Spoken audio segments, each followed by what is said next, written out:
and I've just hit go on the stream, and we will cross fingers. And if anyone is in the server, you will need to leave, as I need to be first in for reasons. But hello everyone, we are all back. It's all great. But yeah, there's a little button on my headset that mutes the microphone. For some reason, I was just getting quite loud hiss, like hiss that's loud enough. So I thought it was a more of a complicated issue, but it wasn't. So 0 out of 10 for me, and 0 out of 10 for my headset not giving any sort of indication. Well, I like LEDs. Well, if it has one, I wouldn't be able to see it anyway.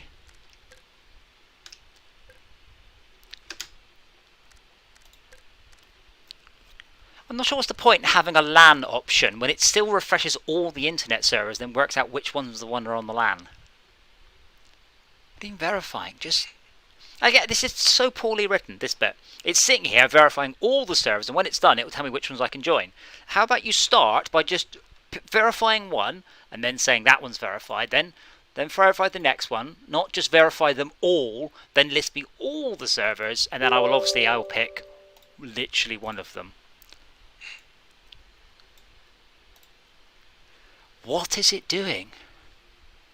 There's also no way, by the way. Trivial, it's not omnipotent. Well, with the server browser, how come I can't select favorites? Server type open and private. That's it. There's no option marked favorites. Just my favorite happens to appear at the top of the list. That's as far as I can tell. Oh my god! No. So it just sat there for about a minute verifying, and now it's refreshing. It's only over there. Right. Am I missing something? Because I've got a button here that says see, add or search favourites. You can add favourites, but it doesn't start off by just pinging all the favourites. It pings every WreckFest server there is. Oh, okay, I get what you're saying now. Yeah, sorry. So instead of just showing you the one I want, yeah, because most people, I would assume, will just join a single server, and they'll just play on their mate server. You know, they won't go and do different servers particularly. They'll just stick with that one. So it makes sense that when you start this up, it just shows you the favourite. How do you change the server type that's there where it says? Well, you don't need to. You can click on friends. When its server type is open or private, that's what that means. Oh, okay. I've been going through a list. Yeah. Okay, if you click on friends, because I'm in the server now, so you should be able to click on friends and join. Yeah. And I don't know if everybody else is. Hopefully people are just turning up.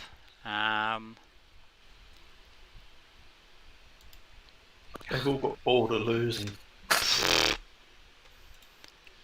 Okay, and then hopefully...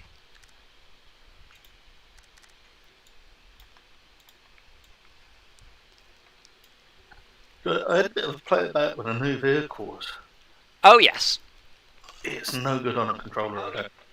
Like the Sandstorm and the big off-road truck, they're not easily controlled. They're very like they do their own shit. Well, it's definitely not easier on a steering wheel.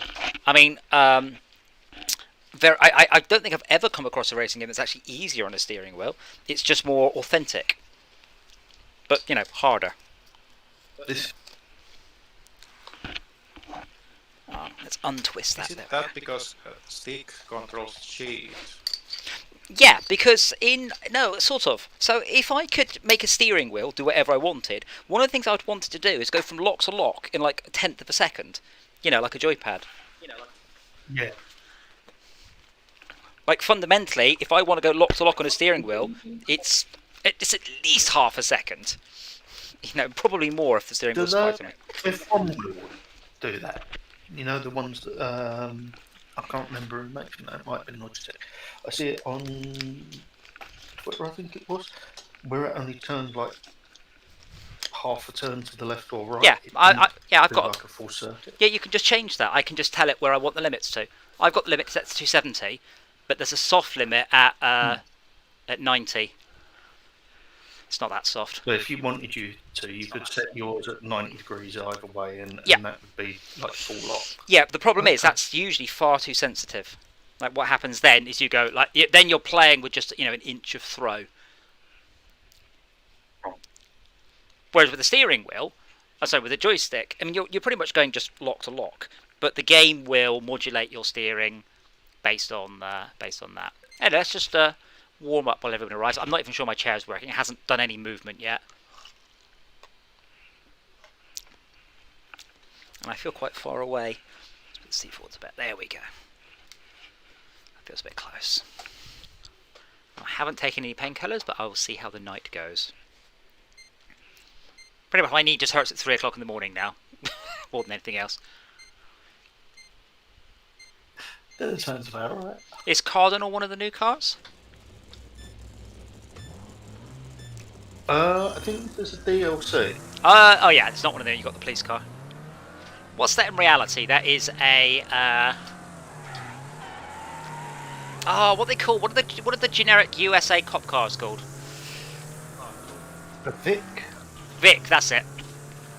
Not Vic Viper. That's Gradius. Crown Vic. Not Crown Vic. That's from. Too much drifting.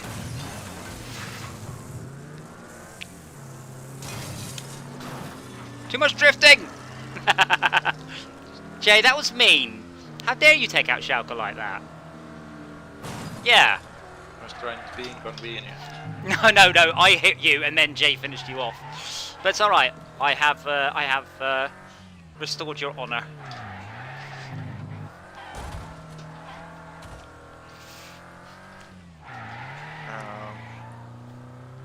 Oh no. What did you do? Oh, God. I remembered earlier talking points about questionable practices. In... That kind of thing would please teachers. Wait, what? The kind of sense of restoring your honor that would leave teachers.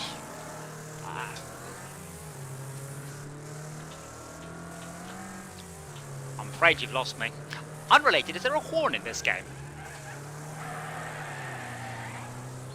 No, we had an earlier talk point about that. I guess people would be constantly angry. And Yeah. it's better to get even rather than angry. Yeah, but the horn could just be a damageable piece of gear, so after a few rams, your horn doesn't work. Or it just goes... Rah, rah, rah.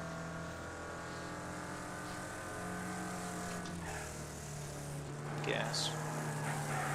But like, if the horn would be possible, then some playgroups would like get especially angry if they get rammed without being horned. So, makes for different social dynamics. If free warning can be given. If it can't be given, then it's like plausible to be a serial killer. We were told we weren't allowed horns. I think it's in Race Driver Grid, because the argument was, when people play the game, sometimes they're not very good, and they'll just drive around with the right stick clicked down, which is the horn button, and we're like, sorry, the left stick, and we were like, we'll put it on the right stick then. Also, you can't just like not use one of the controls on a joystick because you're afraid some people might be rubbish at it. What sort of an argument is that? Why is not a proper worry? It's not a proper worry because that button, if you hang on a bit, there's a button in the game and you press the button you kill yourself, you'll learn not to press it. Like, if the argument is it'll get annoying because people just drive around with the horn on, well then like, well, hopefully they'll learn not to press the button so hard. Yeah, but not every game should be co-op, so ease of controls is like a valid worry. I don't know at what level, but... But, I mean, you don't get first-person shooters that refuse to have sprint on a stick click because you might do it by accident. That's not a thing. Like, ever. That'd be terrible. Oh, I good wouldn't lad. be surprised if that was actually a thing. That some game had that. Well, I don't know of a game that doesn't have it because they're afraid people will accidentally press it. Why can I add any bots? Ah, there we go. I was thinking. I think we had to wait for you guys to get out. Where is everybody else? I don't know. I didn't. Have you put a notification in? I did. I even tweeted today. Anyway, lots of AI to take out this time.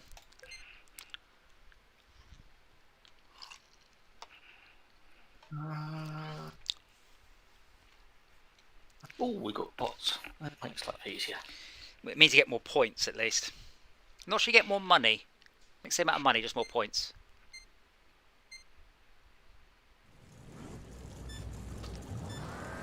Certainly more targets as well.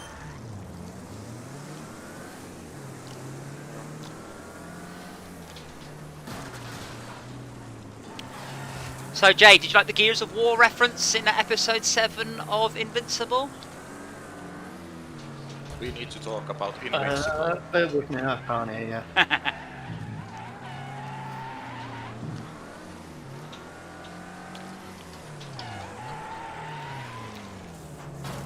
Gears of War. Yes. What was the reference? I'm not familiar, so... They had an orbital Right. satellite strike system, and they would always say, "Drop the hammer," before they did. I was like, oh, what a good... And I was like, I wonder if that's a reference to... Yep. Isn't that kind of generic? So It might be the other way around. like an accidental reference. No, because it was the phrasing and the equipment, but it's entirely possible Gears of War was inspired by the original show, the original comic, which I'm curious to... Thing is, I'd like to read, like, say, Game of Thrones or something like that, but I waited until after it was over because I didn't want any spoilers.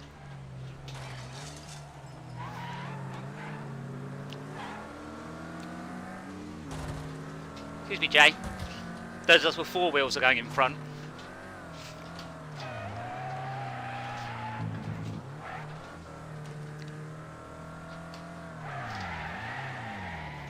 No wonder the touring card, I'm missing a wheel. Yeah, but it's not the important bit, it's only the one on the left. Which is fine if you don't want to go left. Is your internet still not up to date, Tad?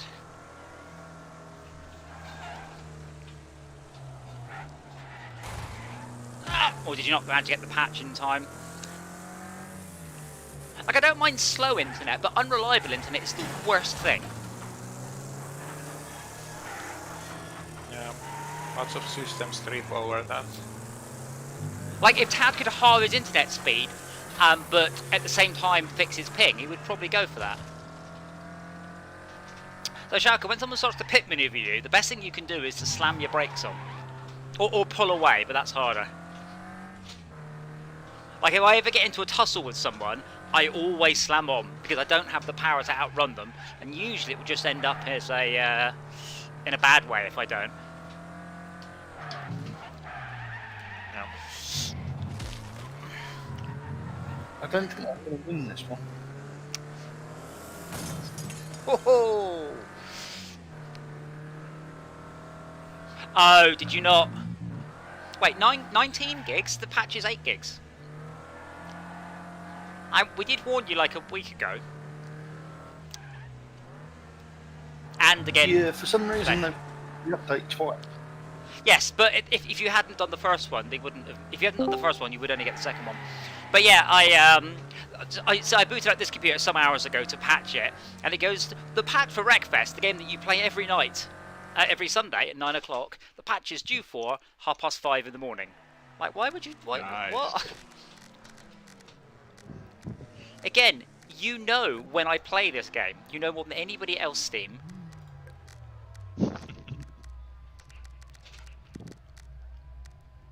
I'm just reading through the Eden Discord.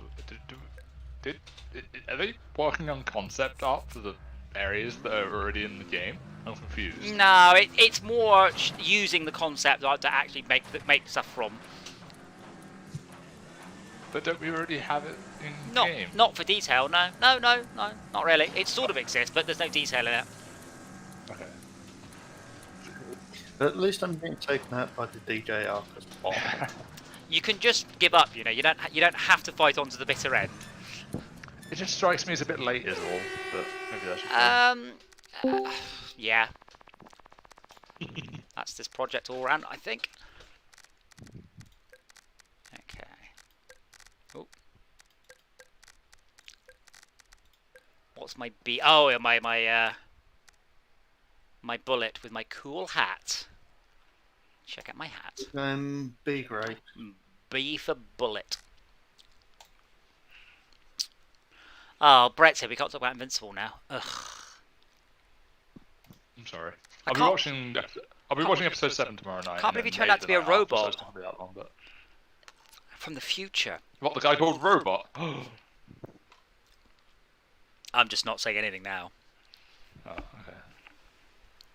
See, Reasonable. see, I am specifically and purposely not saying anything. Hey, Si. I thoroughly enjoyed it, and it was very good. The only thing I don't like is the way they've drawn Omni-Man really looks like the main character from the spoof show Sequest. So I keep getting flashbacks to Sequest. C-Lab, not Sequest, sorry. Yeah. I'm kind of in a way sad that meme is going around with Omni-Man in it. The one from the last episode, yeah. Kind of a So, spoiler. yeah, because Amazon have actually said, here's where the memes come from. They've put that sequence up on YouTube officially. Like they Talk about what's spoiling the punchline. well, once it's aired, that's it. They don't care. Yeah, once it's been out a few days, but yeah, they actually put it up. Oh my God, Jay is going hell for leather in his Volvo. I mean, from what I've seen from the meme template, it's not like horrendously spoiled. It does give away quite a lot of the last episode. It's like having Luke and Darth Vader in the same shot, and it's not that spoilery. No, well, it is. I mean, I don't know. Is that spoilery? Well, No, the good guy fights the potential bad guy. Oh no. It is if Darth Vader is waving a sword around and Luke's only got one hand in the shot. Yes. Yeah, I don't know if it's quite that. I feel like It's close. I don't. I mean, maybe there's something in the picture that I don't know as a spoiler yet, but like the two characters in that picture fighting isn't a shocker to me in the slightest. I watched the Cave Johnson dub though. That was so well done. Yeah. Did you find the lemonade stash? The lemonade stash. I guess the real question is the lemonade stash. Cecil had a lemonade stash near Omni-Man's house, and then had a henchman on duty to protect that. I'm trying to be funny about the Cave Johnson rant, and I might be failing. Gotcha.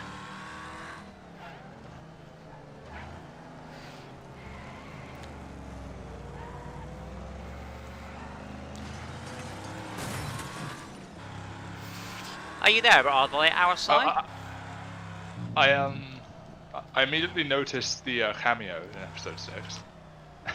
What, there's so many cameos. Which one? Do you mean Justin Roiland? Oh right, yeah. Oh, I was like, hold on a minute. Is that? Yes, it is. The giant cat is played by Michael Dorn as well. So that's Worf. My brother didn't recognise the voice at first. He's like, that sounds like somewhere between Rick and Morty. I'm like, well, that's why I love that it's on Amazon. You can just pause it and look at the X-ray. I love X-ray on Amazon. It's so good. I'm going to have to change camera legs. I can't see because of the supercharger. Jay, why are you in that wall? Did you have too much go and not enough armour? As much armour as I could get. I couldn't put any more on. Bear in mind, your score only to your power to weight ratio. That doesn't. The more weight you have, the slower you go around corners. Like, more power doesn't solve that. Just less weight. Yeah. I had it maxed out. I might take the bumper off on the front and the rear. Just to give me a bit more speed and a little bit more. There we go. Oh, and DJ, you have the standard talking point about being able to bring life into the world, don't you? Can I? Well, anyone can bring life into the world. Somebody's mom was saying something that I can bring you into this world. Something. I like the way she's like, we made him. I'm like, yeah, it's not very difficult for a man and woman to make a baby. That's basically, if you just leave a man and woman alone for a year, that's probably what will happen. It's generally, not always, but generally, quite easy. No, I like the usual phrase is, I brought you into this world, I can take you out of it. But sadly, Invisible's mum doesn't say that line. Are we talking spoilers here? I've not seen No. it. What, that she doesn't say it. She also doesn't say, Luke, I am your father, or I'm a Gabba robot from Mars, or... I might just binge the last 2 tomorrow rather than just watch them one at a time. 'Cause I feel like 7's gonna have a massive cliffhanger. I just don't want to watch the 8th one. Oh, there's I don't know. 7 ends on a hell of a cliffhanger. You're like, oh, I have to wait. To be fair, I had a similar thing with For All Mankind. So I went to bed and I watched it, and I'm like, yeah, no, watching the last episode. I'm not stopping there. There's no way. I remember the boys was pretty bad with its cliffhangers when I watched that initially. Oh, so the Sandstorm's new. Oh, that looks awesome. Yeah, the Sandstorm's an absolute arse. Awesome. We'll do Eagle because that's got some dirt stuff, but we'll do that one next. Also, hello Sai, hello Max. Why's Sai last in the list and Max first? I'm special. Oh, is it what your mum told you? No. Really? No. Your mum didn't tell you were special. That's terrible. No. Oh, well, I think you're special. I can upgrade the Speedy to... Yes, you've downgraded it. That's why. Can I just say, I hate that there's different Mother's Days in different countries. It's really fucking I confused. know. I saw someone tweet, "Where are you taking your mum for Mother's Day?" and someone said, "We've got food at home." But the worst part is some people on my Facebook seem to not realise that it's Mother's Day in a different country, and they go, "Aha, it's Mother's Day. I'll post about my mother today." I'm like, but it's not Mother's Day today. Someone on Reddit someone posted an interesting fact about yourself, and he goes, "I was 11 on the 11th of the 11th, 11." Then he edited his own post going, "For Americans, that's 11/11/11." Incidentally, Sai, if you are here, you haven't said anything. And Max, can you say something? You sounded a bit. Give me a sentence. Banana. No, that's better. I'm working. I think I'm working. Okay. No, you were working. You were just sort of very. A bit tired. Oh, what have you been up to? That wasn't on yesterday. That desk I was telling you about earlier today. Oh yes. I put that one in the computer room. I had to empty half of the computer room. Oh, no, that's good. I had to empty half the computer room in order to basically rearrange it. Table out, 2 computers out, a desk out. That means taking them apart, move them into the loft, and then reinstating the replacements. And whoa, that was a crash. I'm assembling 2 computers. Putting 2 computers back together again. Yes. It's alright if it works. Yeah. So when you put them back together, it doesn't work. You're like, No, it done. works perfectly. Good. That's why I'm so done with hard disks. Oh yeah. SSDs, they're plugged in. They're pretty hard to remove unless you. Yeah. Well, the NVMe ones are pretty fantastic, but the SSDs, normal SSDs are pretty good. Yeah. You get the idea. The sort that you bolt onto another one are pretty indestructible. Yeah. And the SATA ones, there's nothing. They're so bloody light. There's nothing there to make them fall out. So. Yeah. I mean, I've got 2 10 terabyte drives in my machine, but if I wasn't a dev, there's no way I'd have bothered with that. Can I have a little back shulker? What left wheel damage? I was going backwards while pushing forwards, but I'm pretty sure that's not right. But usually when my computer doesn't work after moving, it's nearly always the GPU because that's the biggest, heaviest removable bit in your computer by far. Oh yeah. Come on! Get through! I'm a bit older than that, so. Yes. I saw you coming there, Max. Yeah. Well, I'm trying to get through before the crowd. Yeah, that's what I was hoping to. So we've got no blood rose and no Sai, so I'm miles in front. Oh, I forgot to reset my bloody chair. Oh, back. I want to get through this crowd, now I can't, basically. They're all trying to go round and I'm trying to go through.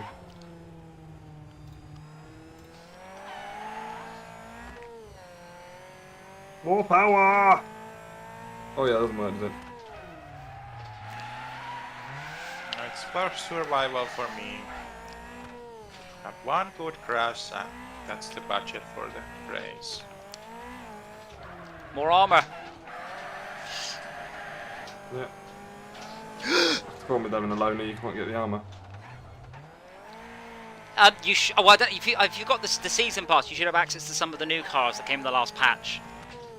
I've seen one so far called the Sandstorm, was it? It looks really cool. So we'll go give that a go, but not on a on-road track. So I'm confused. Does the season pass unlock all the content to the current position, or do you have to get season pass 1 and season pass 2? Season pass 1 is like the first year's worth of content, and season pass 2 is the second year's worth of content, and we're about halfway through the second year. Right. So you'll get, it's not like a battle pass, So thankfully. Yeah, so is that better value than getting the... Is there an equivalent or something else? Or is that like good? It's, whoopsie. It's yeah, right. Wow, points. It's nearly always cheaper than buying it as it comes out, but it's not as cheap as buying it a year later on sale. Yeah. Depends if you want to play it straight away or not. Yeah. I do want to play it. Yeah. I bought both DLCs on Xbox, and then we decided that Steam was superior. Yeah, exactly the same. Damn it! Yeah, no, I bought them again. I bought the game and the DLCs for like 20 quid or something. So I'm like, yeah, I mean, developers are like, haha, extra money from you, thank you very much. And that's not the beef, it's just the fact that you have to pay for it twice. And yes, I'd like to see more cross-buy, but of course it's not in their interest to give us cross-buy, is it? No. Still not heard a single word outside. Oh, what is my Which one? Oh, well, I only have one in the chat, so... whoa, my chair. Okay.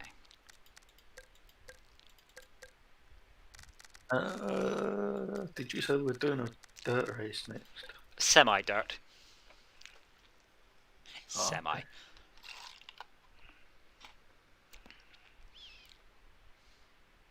Writing off CBA or going ABC? I'm just going to stick with A for a minute just so I get to use the card before I forget it exists. Okay. Which is what I will do. The other new car is next to it. No, I've got the Bandit Ripper next to it and the Speedy. Do you mean the Trophy Runner? The Trophy Runner is next to the Sandstorm in my list. They are both new vehicles. Oh, hold on a moment. No, wait, hold on. Are they both four-wheel drive? Yeah. Oh, my me. Is the Bugs in it? I've just noticed the icon. Oh. Well, that is an interesting turn up for the books. That's a proper trophy You've truck, also that is. got the A-rated. Yeah. A-rated what, sorry? That's my sort of. Got the A-rated bumper car as well, which is absolutely insane. I thought they got rid of it. They did say it no longer appears in your garage. I assume that meant it was a bug. No, what it was is it no longer appears to say TL. Or Okay. TR, it now says TL. Okay. They messed it up again. Gotcha.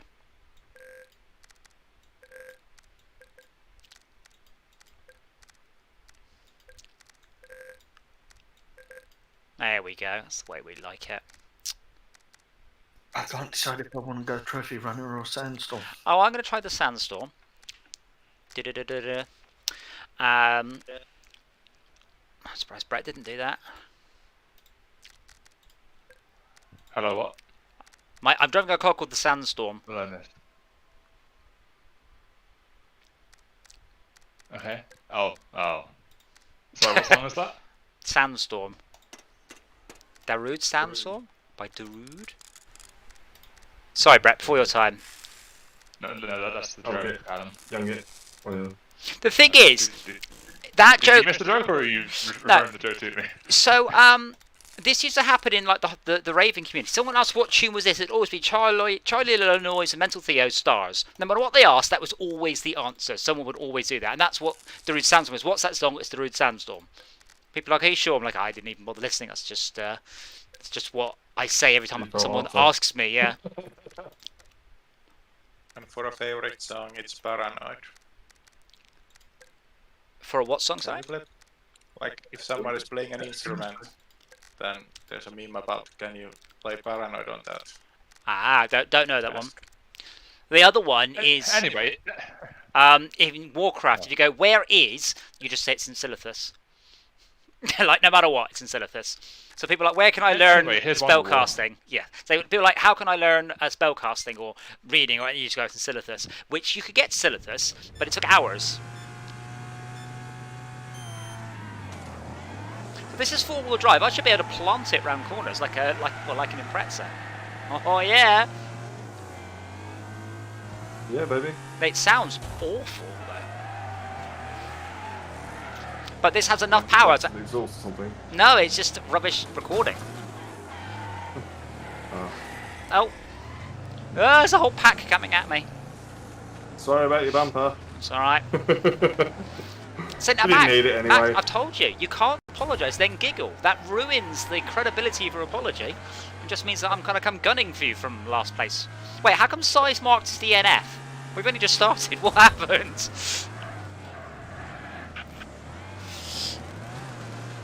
Oh wow, this thing is a bit twitchy.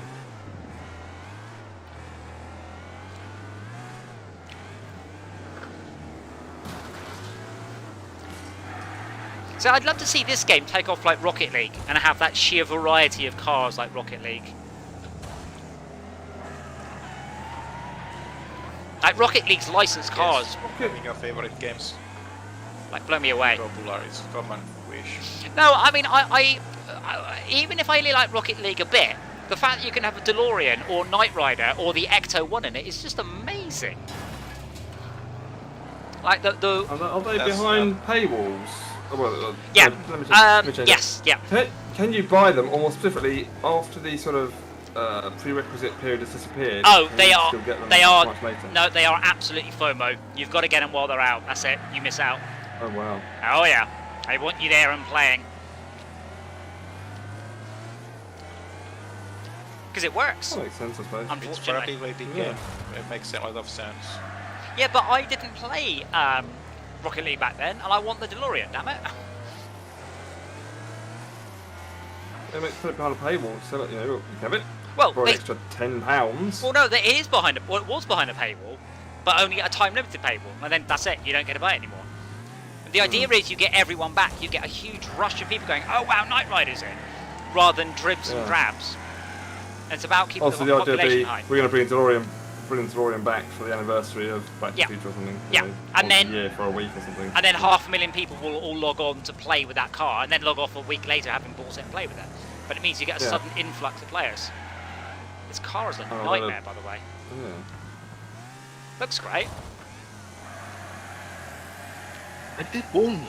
Oh my god, it's so easy to drive an external view. What the hell?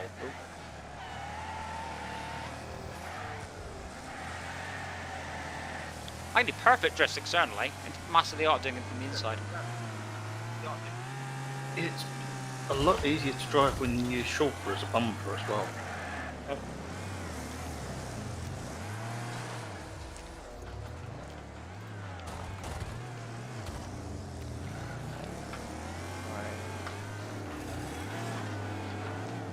So I get just one of the CD keys. This track is more driving than crashing. Well, there is a crossover, and there are those jumps.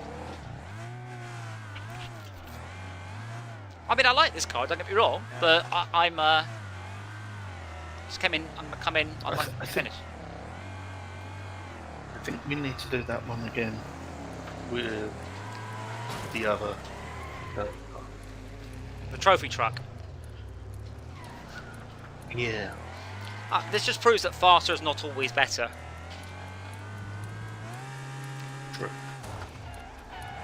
Except in drag racing, where well, it always is, as long as you have enough downforce. Come on. 6, 5, 4. Yes. Oh, and then wibbly wobbly, wibbly wobbly. Yeah, I'm gonna go with the other one. It's surprising.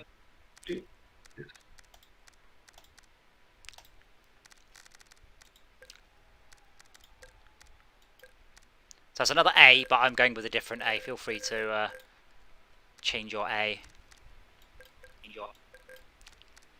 I haven't tried the trophy runner on this one, so I'm going to give that a go.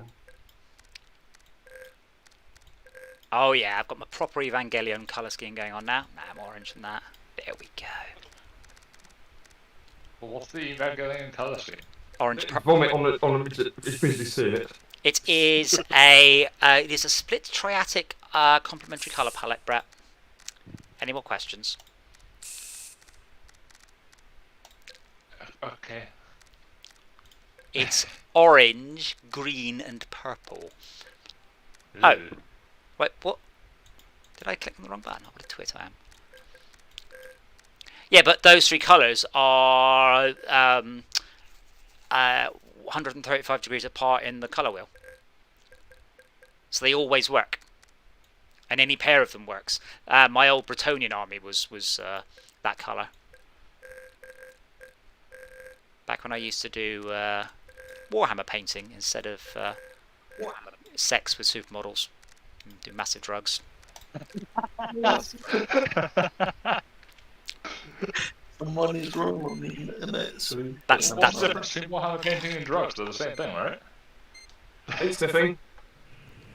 Don't sniff glue. No, massive drugs, not just drugs, massive I was drugs. going to sniff glue, but now someone suggested it. You know, this whole thing about don't have sex might make people pregnant. Well, don't have sex. Oh, really? That's interesting.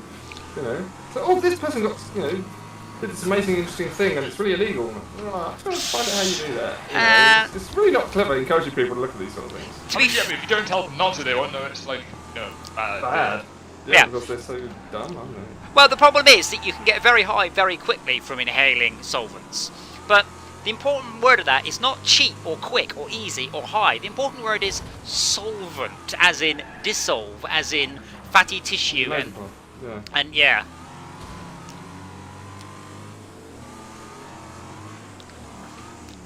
They call that little sort of bit bristle at the bottom of your nose. Cartilage. Cartilage at the bottom of your nose. What do they call it? It's a name for it. I don't know. I mean, it's a mucous membrane, if that's what you mean. No, the one. Oh, I don't know. But No, yeah, I mentioned this before because sometimes, as you do, when you're sitting on the loo and you're bored, you read anything there. And I remember reading the back of a can of aerosol in my toilet, and it said, warning: misusing aerosols can kill even the first time. Blah blah blah blah blah. And as I said, I kind of get that. I kind of get that some people want to get high. That's fine. What I don't get is that anyone would do it with a can of Pine Fresh Febreze and would spray that into a bag, because you get high off your solvents, but it's not going to be a nice smell. I guess it's better. Whoa! Oh, I mean, are traditional drugs a nice smell? Well, Okay, I right? can't. I guess it varies. I can't think of any drugs that smell nice.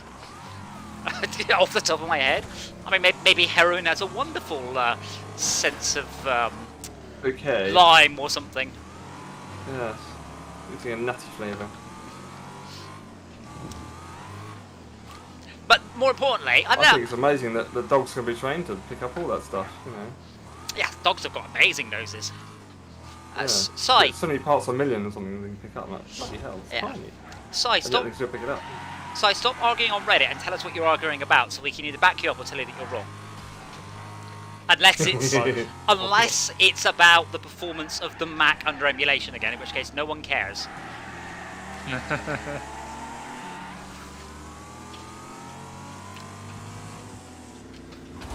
feel like if you're getting a Mac and you're using it for emulation, why do you get a Mac? Because it means you don't have to have two computers. 34, like a form of that. There's for everything there's somebody that cares about it. No, well, we have To the disprove extent rule that it's 34. inappropriate. We've disproved it, like specifically. We did, and Brett tried. I don't think websites Brett ended up trying to disprove it, but we did check. Well, I'm pretty sure one of the subsections of Rule 34 is that one day it will exist. Yeah, but that's not wrong. That's just kind of self-fulfilling disproving itself. Yeah, it's not wrong now. It might be wrong now, but one day it definitely won't be, given that the universe lasts for eternity. Yeah, all right then. So that truck is very good at knocking DJ out. It's a bit. But no good at saying man's You horns. walloped me off so much. I guess would you be shocked at him if one day someone did make porn of what was it, Co-op Meal Deal? I think it's the Because test I game. wouldn't. I guess I would be disappointed rather than. Yeah, I'd be disappointed, but I wouldn't be surprised if someone did it at some point. Unless the meal deal stops existing. The feeling of this doesn't exist. Oh, right, it's right here. And I'll then, fix it. well, this doesn't exist. Right here. This doesn't exist. Right here. It's an untapped market, I'm telling you. Is the Gorby a new car? The Gorby? No, that's a little. It's like a Skoda, like a really old Skoda. I miss the joke cars. There aren't enough of them in SnowRunner. So, Mudrunner had like a Skoda, like a crap Skoda, like brilliant, and it only made it about 30 feet from the road, if that. It just splushed in to the road and stopped. There were a number of joke cars. I'm just going to drop out. Okay. Are you arguing on the internet? No. You had an accident. It wasn't your fault. I've had an accident. I have had an accident, but it was my fault.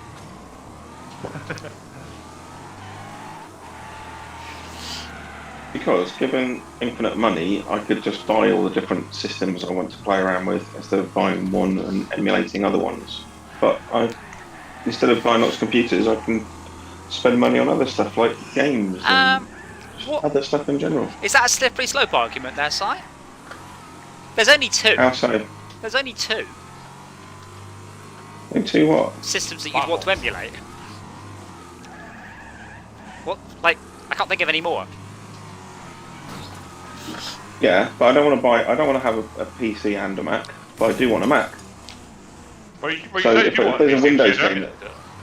if I really want to play a Windows game, and the only way is to use translation and in a VM, then I'll do that. So who was wrong with the internet and why?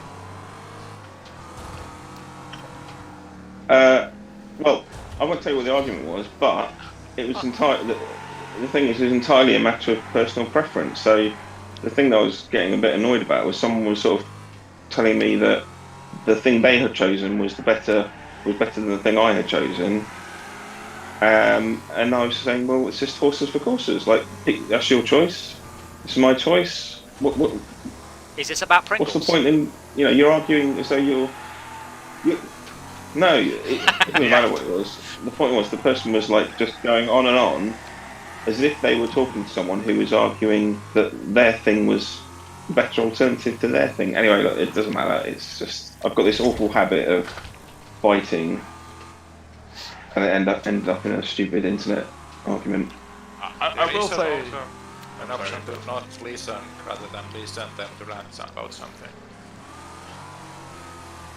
I will say that I would argue that you do technically want a PC if you're wanting to emulate it, but you're just not wanting to buy it. Is the difference?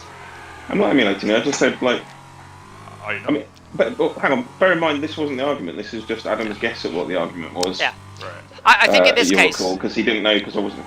Yeah, I think, So don't try and pull me into it. I think I don't emulate anyway. I think in this case, I run Brett, Windows in the VM. he doesn't want a PC. He wants to play WreckFest. That's what he wants. With people. Hey, you're right, Brett. Jay, it's great at knocking people out. Yeah. The thing to blame is the lack of crossplay because I've got a very good version of WreckFest on PS5 that I can't play with you guys. Yeah, well, I also have it free on Xbox that I can't play. I suspect the PC crossplay means you wouldn't be able to run with mods, which is fair enough. How's that? You get mods on PlayStation now? On the Not in PlayStation the of same way. WreckFest? Because usually mods... You don't SnowRunner Yeah, and mods... Farming Sim. Are there mods for SnowRunner? That's interesting. That means you can't I put... think so. There's definitely for Farming Sim, isn't there? Well, that means you won't be able to put any external code in. So they're like Warcraft mods. So you can't do anything the base game doesn't already offer. Because effectively they're sandbox mods. Because console manufacturers don't like mods. Because you can start going, let's execute some code over... Yeah. I don't know anything about. I don't even know anything about console mods. It's just something I heard about recently. But I made the same assumption that they must be fairly restricted. Bloody hell! Did Rid Sam? Well, what are they? Are they like JavaScript snippets? What? I don't know. How do you even get them on there? I mean, a lot of it is you'll design them within the game. So like Warcraft mods were what's the word? They were written in Lua, but you had to use the API of the of Warcraft. You couldn't just upload a DLL. You couldn't execute arbitrary code, and they very much limited. Eventually, what you could do, what you couldn't. When it shipped, you could do almost anything, and people were doing insane mods, right up to and including playing it when you weren't there. I would say Lua is absolutely perfect for sandboxed environments. It's Yes. really natty. Do you remember the game written in Lua? Well, apart from Warcraft? What? Not Team Fortress. Tower Defense. Well, no, that was written in Warcraft 3. Yeah. ID, is that not what you meant then? ID Software did a game written in Lua, and the big thing was it was written in Lua. Oh, right. And now, many years later, there are an awful lot of mods for it. Prey. 2-dimensional side-scrolling twin-stick shooter. That was really good. Was there another game called Prey then? What was the 3D one? No, sorry, Abuse, not Prey. Right, because Prey's the one where you're native. Yes. What do you call them? Yeah. You call them Native Americans, not natives. No, I was going to say Native Americans. Then, because of our conversation yesterday, I second guessed myself. Like, hang on, what is the proper phrase? Yeah, quick, they're called red natives. Native Indians. I don't know. Yes. Who is Ritson? I know, random. I mean, we've had a full pack of randoms before, so this is why it's an open server, and I will make room for you. Sometimes it fills up. There are filters for like greater than 5, greater than 10. I think once we hit 10 people, the server then hits capacity very quickly. I'm going to change my car. Can you help me? Because you're choosing a B and we're in C class. Yeah, I think it was a C, and I started upgrading it, and then it went, "You're out." I'm like, oh. Yeah. Well, I've cancelled it, so quickly switch to a C. It's simple. I would have liked to, but it's not letting me get into the upgrades menu. Try now. Put it down back. It's a forbidden car. It played a welding sound for an air filter. Like, Well, yeah, you weld it on. Yeah, you weld it on, man. You know, properly make sure it's not coming off. Set fire to it. Smash it off in the next corner. Anyway, Max, what you said is right. It is just arguing on the internet. It's a terrible habit, and I don't do it all the time. But sometimes I'll just bite and then end up in these silly and you get especially when you get comment notifications, so like in your email or whatever, it's a reply from the person you're arguing with. Right. But I'm not the only person that does this. I'm always scared Adam does it sometimes. I'm always scared of when you're arguing on the internet is you read it one way and you start arguing about it, and you come back to it a week later and you're like, oh, yeah, that's not what I meant. I completely misread what they're saying because they just, you just misread it sometimes. And probably both parties are doing that, and that's the nature of arguing. Like, I get irritated when people aren't arguing. Yeah, and I get irate when people aren't arguing on the basis of fact. They're arguing because they fundamentally misunderstand the other person's position. Yeah. Really irritating. So you go, no, that's not what I'm saying. Like the airplane. You're saying blah blah blah. Sideways, whee! This guy's taking it very seriously. And the other thing is that when you get all hot under the collar, then weeks later it's completely nothing, isn't it? Like it's completely forgotten. What I would like to achieve is to get to that state instantly. And I think I have to take up meditation or something, so I can just fast forward. Delete the entries. So it's like they're arguing with some completely random that's not replied. Or just type. I cannot begin to explain to you how wrong you are. Block. Well, that's it. Blocking helps because you can't see what they're saying. Then I guess they can't see what you're saying. But then how do you get the last word in edgeways? Well, if they you can't go, you're wrong, block, because then they won't see you saying you're wrong. You have to time it so they get the notification of you saying you're wrong before the block kicks in. So what you have to do then is go back in time and then have sex with his mother so she never gets with his father, and then leave her so he's never born. You know, if I Not could. surfing away, but sure. It's called rape. No. Like you have to go out and you have to seduce his mother, and then she goes out with you rather than him, and then leave her so she doesn't go out with anyone and he doesn't exist. It's a lot of effort. I didn't say become his father. I no indication that you have to have sex with his mother. You merely have to stop the original pair having sex. You have to cock block. Yeah, Yes. but having Block. extra previous children doesn't prevent the later children in any way. No, but you have to stop the right child. What's the equivalent for ladies of a cock block? I've heard it. It's not. Come on, Brett, you'll know. It's not a clam slam, but it's something that rhymes. Oh God. Ham slam. It's. Wait, what was the conversation? I just heard the end of that. What's the ladies' equivalent to a cock block? Ooh.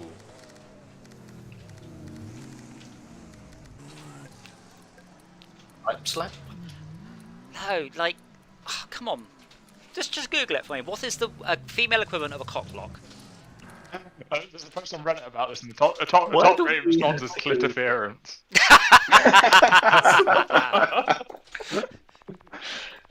Clam jammed. That works. Oh, I like- there's twat swap, but that doesn't really work because you don't pronounce them the same way. Doesn't illiterate, does it? No. Well, You're an arse. As they like to call it. yeah, there's a wrong way. Beaver damned. That's good. That's good. Cunt stunt. That doesn't make any sense. No? Okay. Well, to stunt something is to stop it, right? Oh, stunt. Yeah. Well, yeah, Yeah, but cunt it's stunt. a bit too close to cunning stunt.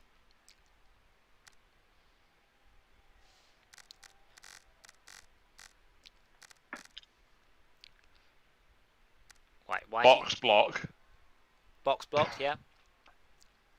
I think that's most of the good ones I see here. So we've all learned something today. Not something useful or something that's going to come up in a pub quiz, but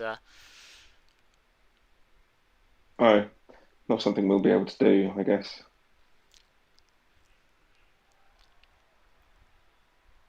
are you ready, Max? I'm doing something. Oh, that's the real one. There we go. No, it's just every time I change something on the visual appeal of the car, the camera resets to somewhere in the middle of the car. Oh, Adam, here's a good one. Contradiction. that's all right. I think the first one was the best one, I'm afraid. But I mean, that's probably why it was at the top of the list. Yeah.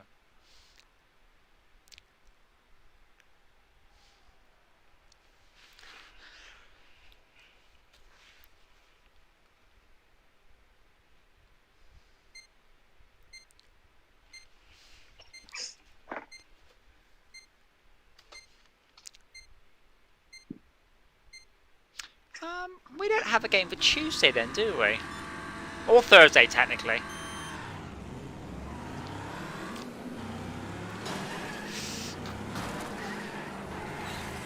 Like, I did enjoy Heapo, but I think it might go through the same list. break Jay in order if he gets the plans to play it again. Oh, never mind. Jay just broke himself on a barrier. There's no one there, Jay. The You just short drove answer into on that one isn't the short answer to be able to just stream someone else, have someone else stream it, and have someone else post it, and you stream your results, of your what? side Sorry, of it, as it were. of what Heapo? You've brought in, yeah. You Well, can no. have one stream Why do you have coming in to? and Why one do you have out. to host it and stream it? Why don't you Because just stream the it? quality of you streaming it to me will be absolutely atrocious. No, not streaming it to you. No, you're playing.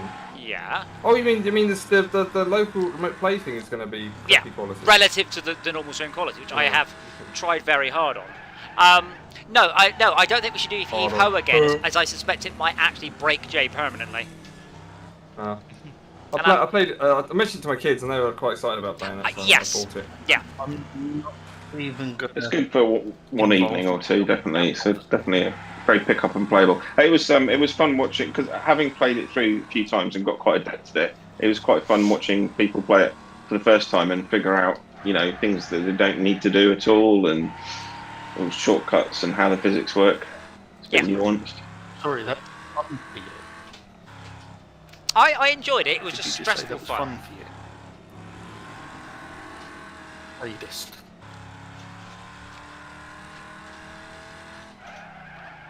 Whereas as Damn we it, why have I got no front wheels? You did find an upright that you probably shouldn't hit. whereas SnowRunner, I say, is much more Steering, but no relaxed and front fun. wheel.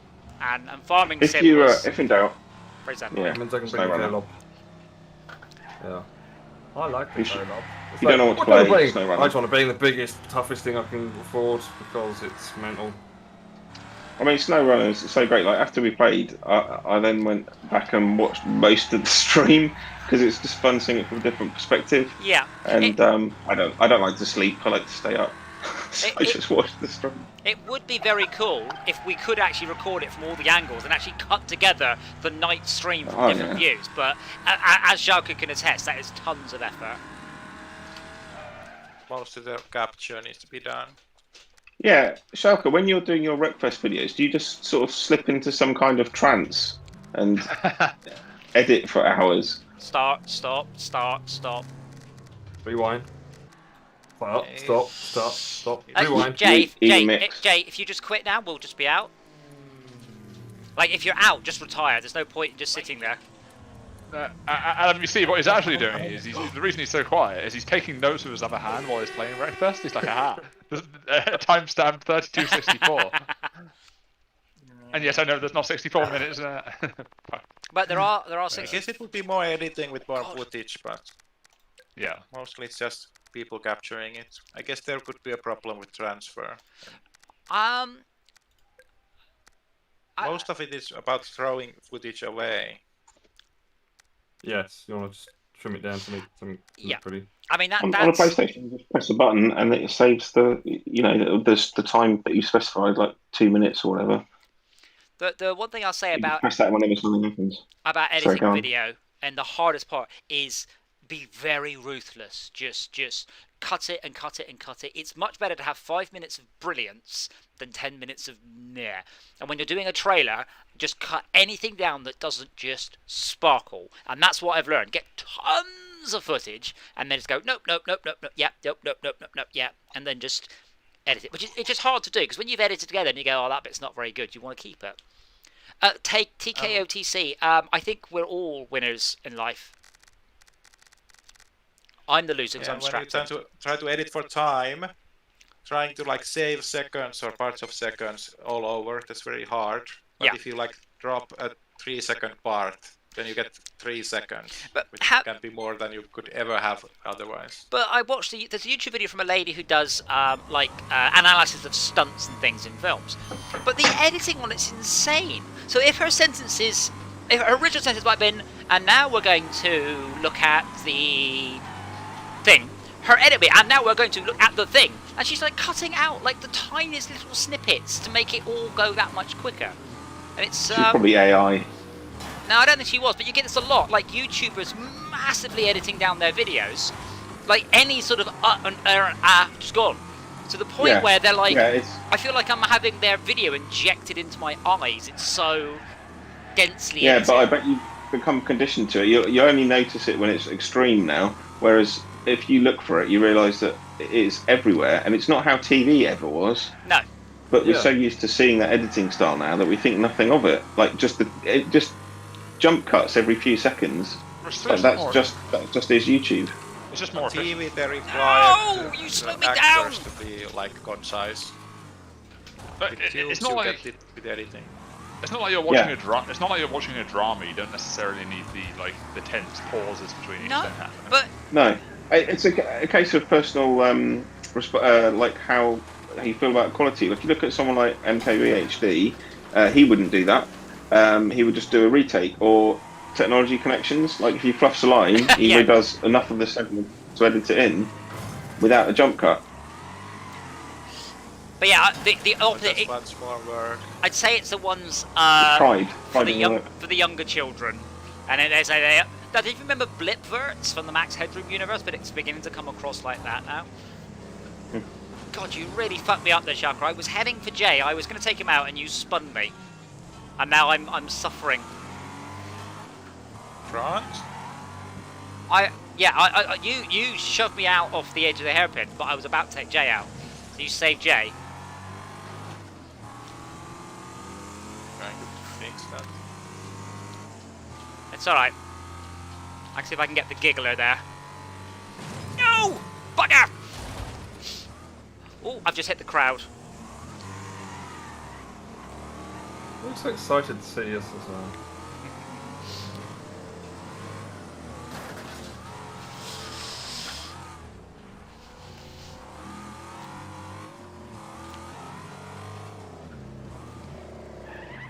What I'd really like to have a go on is one of those heavy earth-moving machines.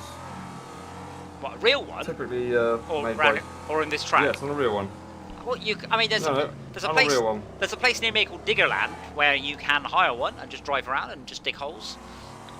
But do you not feel like someone to sort of say that one does it and sort of keep it? Well, they teach you how to do it. It's great. Oh, right, It's okay. really good.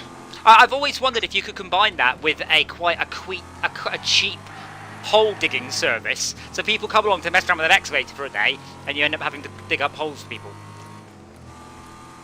Adam, if you just quit now, we'll be able to. Hey man, I right. was over the line. I was only just by. I wasn't even last. Oh yeah, I was, but only by 1 second. Yeah, you were. The denial is palpable. I thought I wasn't. Oh, I've just unlocked some things. Some things. I just unlocked some things by paying £16. What's your Oh my favourite? God. What's your favourite level then, Schalke? What do you want? What one do you reckon gives the best footage?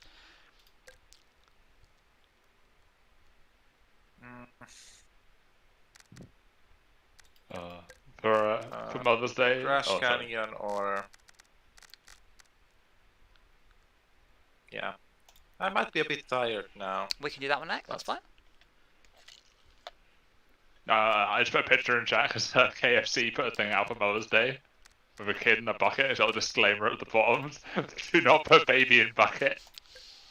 Have you seen? Do you remember the Timotei one where it was a TV advert and it was like the woman was basically washing her hair like an idiot, like getting all the foam in her eyes, and a warning came out going, "Do not wash your hair in the jungle." I just love stupid things where it's like so obviously satire or like just stupid, but they still have to put a disclaimer on it. As I said, live your life with all of the carefree abandon of a woman washing her face in a Neutrogena advert, where they're just like smashing their water against their face.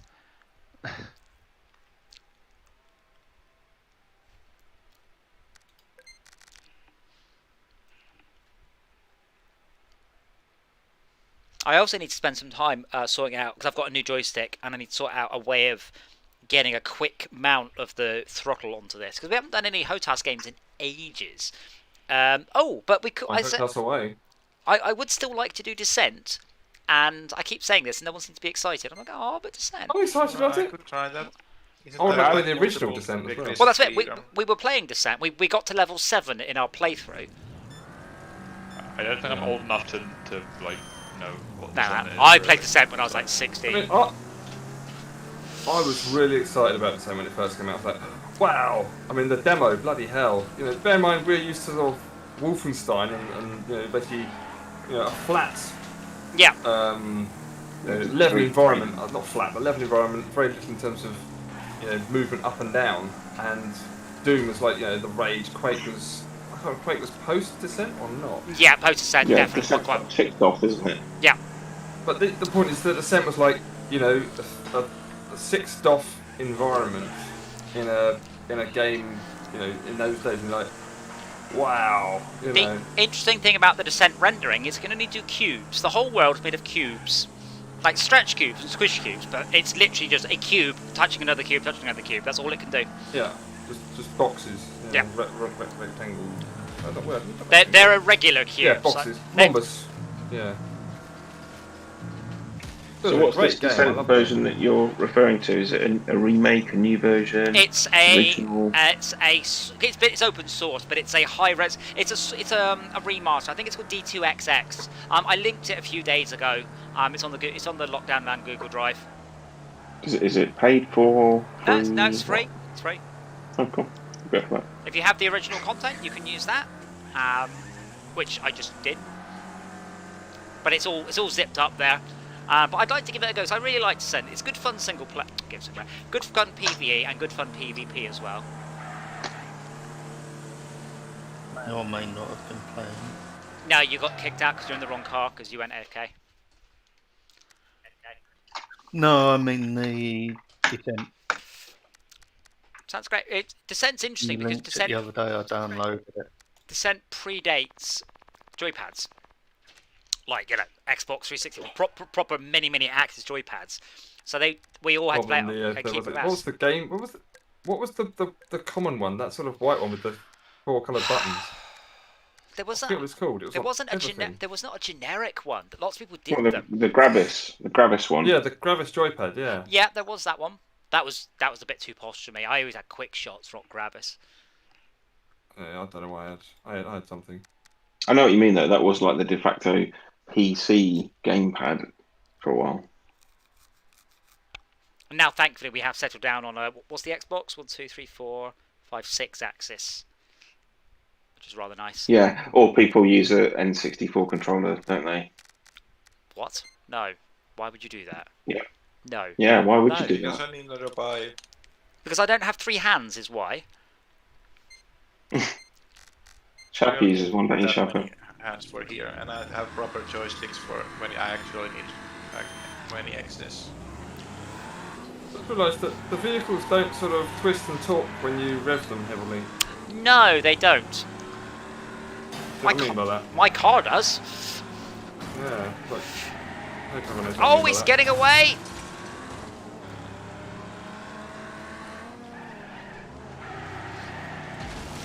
Bloody He's not hell. here for the beating up, is he? He's just here for the points. Oh, go, man, go. Get him, Jay, get him! Get him. Sick him, boy. Push him into a wall. The fuck? I was like, oh, it's Schalke. Schalke. Oh, Schalke. Where did you go so wrong? I had some big crash, so I have given up on positioning. Squish the AI into the walls. Yeah, he's doing it properly. makes me He's feel better. actually taking the racing line. Now, the thing is, and no offence meant, that Jay was paying attention, and all you have to do is sit in the racing line, and then you either have to go wide or into you. He was eating crisps. Oh, that's fair enough. That's fair enough. You mentioned that before, I wouldn't have said anything. There no sort of auto feeder mechanism you can get to feed you, like for Well, the yeah, nutcases yeah. that like beer that much. You can get those 2 sort of buckets that you put on either side. Isn't that called what? So, although I understand what you mean, Max, you could also just use a straw. For food. No, for beer. But for Pringles, all you have to do is just strap the Pringles to the top of your heads and just have like a tube that comes down into your mouth. That would be like having the whole lot in one go, though. That sounds Would that be a great. little bit over the a little excessive? I may or may not have upset Red Sam. No, he got walloped. He absolutely got slammed by the AI, and then I just dribbled past. Oh, I didn't drive past. Good. I knocked in for 6. Good job, 2/3 of Schalke. 2/3 of Schalke. That's pretty much all we've got of Schalke. His car is not as wide as it Oh, should be, I'm and not spectating. Oh, I see. he himself is a funny shaped person. Oh, he's like squishy He's all marshmallow man. he's deformed, but not in the good way. Oh. It's clever how they do that. I innit? don't think that's MOT shop. Come on, you can do it! You can do it! You can do it. Nice. Come on, 18th. 19th. I did it. Oh, that's alright. That's respectable. Oh God! Are you still getting torn around all over the place? Oh yeah. I'm not Panther Reserve. Panther Rizzer? Panther RS. I have unlocked the Panzer! Are you close? Yes. Now, do I go with something that will survive a smash, or do I go, I just hope there won't be a smash? It's a tricky choice. Depends on the track. I was reminded of something. Like, if you kill your brother, that's called fratricide. Yes. If you kill yourself, then it's suicide. Yeah. Yep. But If you kill babies, it's Infanticide. infanticide. Killing a mother is Kill- mother is a matricide, father is patricide, yeah? Why do I know all these? Oh God, I've been listening to Brett. What's it called when you kill someone in their sleep? Is it insomnicide, maybe? Somnicide, yeah. Have you been watching much Game of Thrones? No, I've been yeah, but hanging with Schalke. Brett, go on. uh, Brett, yeah, Brett's got bad influence. Go on, was Joker. thinking whether like self-killing has some kind of word. Yes, it's suicide. No, but suicide is like total. You don't like any of you survive. But if you like kill some of part of yourself, but you leave living parts around. Well, I mean, more That's how to- Your generically. arm off. Well, generically that's self-harm, but you mean like Van Gogh? No. I Well, can fix this by Reminded cutting by my the ears poor off. People. God damn it! Get the... And wall. Oh, I pushed into it. Thanks, guys. Like if you go into another timeline and kill your like version of you there, Ah, it's kind of like you or not. So it's that's- not suicide per se. so that's tempura side, not to be mixed up with tempura. Tempura side. After. Good grief. Flipping heck, I'm having to fight the wheel.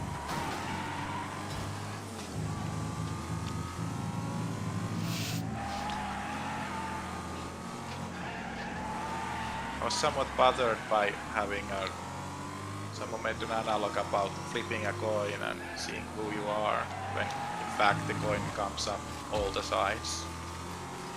What happens? The coin lands on its end, which happens very rarely. With quite a fat coin, and it can happen not commonly, but it's not that rare for a pound coin to land on its side. I don't know, 1 in 1,000. If you have indexical uncertainty, then it's more about which one of the things might be. Such scenarios are often like there are 10 red rooms and 3 green rooms, and you see a red room. What's the chance of having some other feature? And What's then it? It's about, well, I'm one of these 50 people or whatever, and then figure out the odds. So what's it called when you kill the conversation then? Conversation aside. Don't! Box aside. Ah, damn it, I was just catching then. Come on, Jay, you can do it. Only front half the car's missing on the front. Bollocks. I quite like that trophy runner. That four-wheel drive, it's nicely balanced in a drift, just as it should be, it being four-wheel drive. Mm. But it's quite heavy. Oh, Like that in a muddy race. quest granted.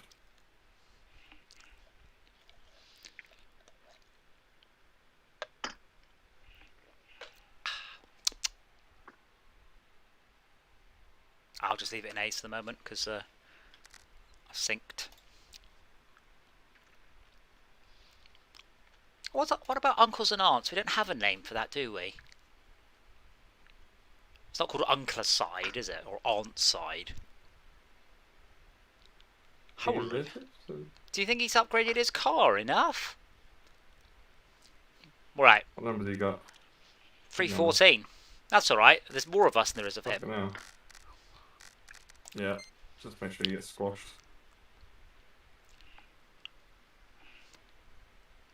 I was changing my car. Past tense. But you're in a Bugzilla. It's an A. Yeah, I was going to go for this in 4 years. I was going to go 314. Give him a run for his money. Or, hear me out here, just don't slow down for the first corner when he does. Like this. There you go. That's what you get for upgrading your car, sir. I hope Schalke got that one on film. The thing is, in first place, you are a target. You really are. Whoopsie. Reverse! No, I guess it Sideways! And round. Custard. depends on the game theories of the competitors. Jesus. Oh god, I'm going round the wrong way! Is that wrong? This thing doesn't like driving in a straight line. I think it did when you put you in the Bugzilla. Yeah. Great big silly Yeah. big wheels. So the thing is, Jay, being first into the first corner does mean you are a sitting duck. If I'm into the corner first, I either need to be miles ahead or basically slam on and take it very slowly so I can't be hit. But if you try and take the corner properly, you're going to have a bad time. Max, you're leaving bits of your car everywhere. Stop it. I don't want them. They're making me slow. I'm The saving idea weight. being, I'm shitting weight. I should be going faster. Nah, I'm actually losing a position every time I go around this bloody track. Get off the edge. So I like it when we do these, when we do like an 8 laps, and it's a survival of the fittest. Survival of the One most slowest. armor in, usually. What is the fittest? It is the survival of the fittest, the fastest one. No, not Oh, the one that fastest. comes through and wins. Most suited for purpose, yeah. Yeah. And these measure speed. That's the fastest. Like, I guess I have a bit annoyance about evolution, like conjuring up about it being about strength, but fit is not always about strength. Yeah, it's fit for purpose, not fit as in been down the gym a lot. It's in healthy. Yeah. Yeah. Sorry, Jay. A gym is the place that normal people go to exercise. Maybe you've seen pictures on the internet or something. You join up in January and then never go for the rest of the year and give them money to not go. No, I said damn it, DJ, because you freaking stopped me from getting third. I stopped you from getting third. Whoever was in the fucking trophy run. How much time have you spent in the gym, madam? With Sam. Jim, he's a lovely bloke, but not as much time as I'd have liked. Sorry, what was the question? How much time have you spent in gym? Hey, no, I like none. My parents used to have a gym and used to do a lot of weightlifting and bodybuilding and stuff, so I never really had any interest because it's what my parents did, so therefore it wasn't cool. Right. Wasn't cool. But I say I have a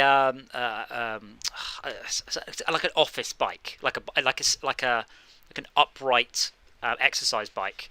When I was playing Diablo, what I do is I do riff runs whilst I was on my bike, and I wouldn't allow myself to move unless I was pedaling.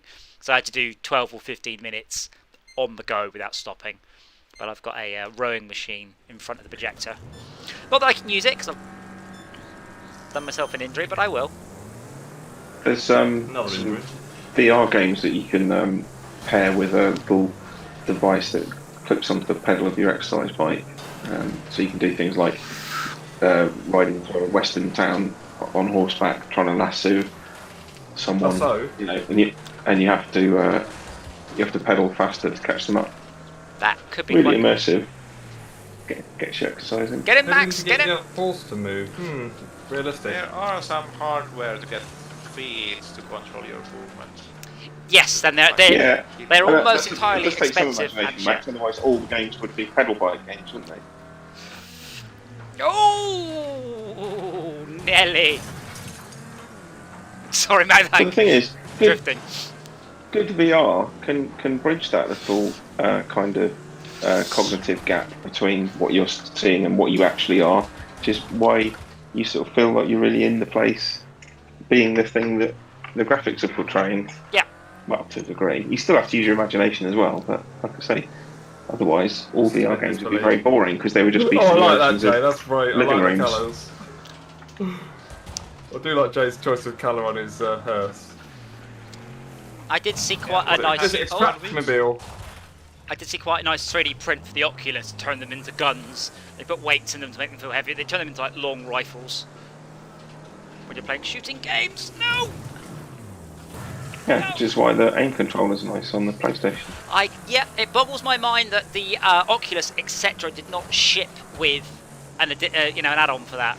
Like, it just seems obvious. Because the only add-on they did was the Guitar Hero one, which came with it, which was brilliant, absolutely amazing. That's the only one I know of that exists officially. Damn you, Schalke! Did we not do sufficient torpedoing of the fast Apparently not. players? No. I finished on 2 wheels on that one. Oh, good. Let me go to C, B's. Stop the abuse in that one, Matt. No. Perfectly acceptable.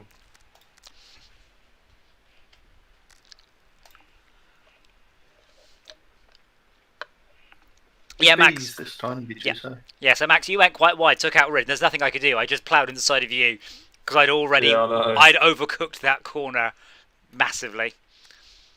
It's hardly my fault. I totally understand. No, I was pleased. It was my fault, sir.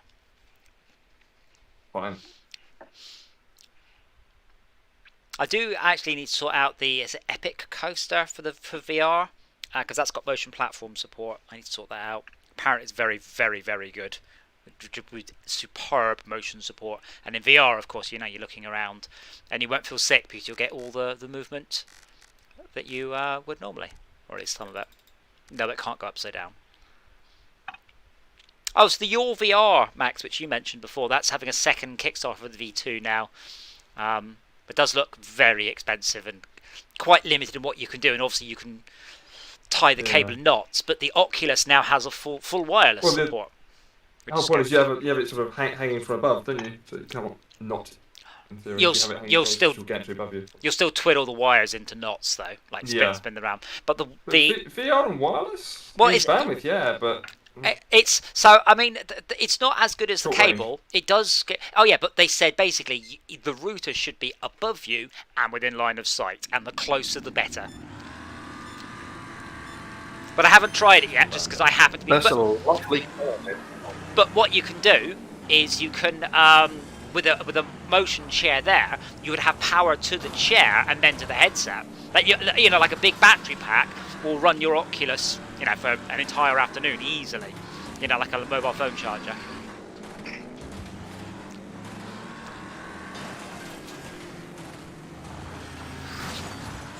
There he goes. Ooh, this car is far too light. Sark, I thought if I put you sideways, you'd be a bigger target for everybody else to hit. He's still coming. That would have helped. That'd be cool if you could have like a spray What? paint gun in this car. Bloody hell. Spray paint someone. Oh, tag him. Oh, Diablo, actually. Yeah.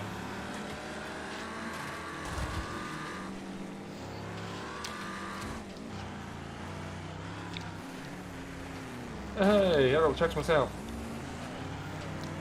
No, Jay, don't hit the wall. Oh, bloody hell. My choice of car is shredding its parts rather rapidly. What did you drive? Oh, another part come off. I forget what it's called now.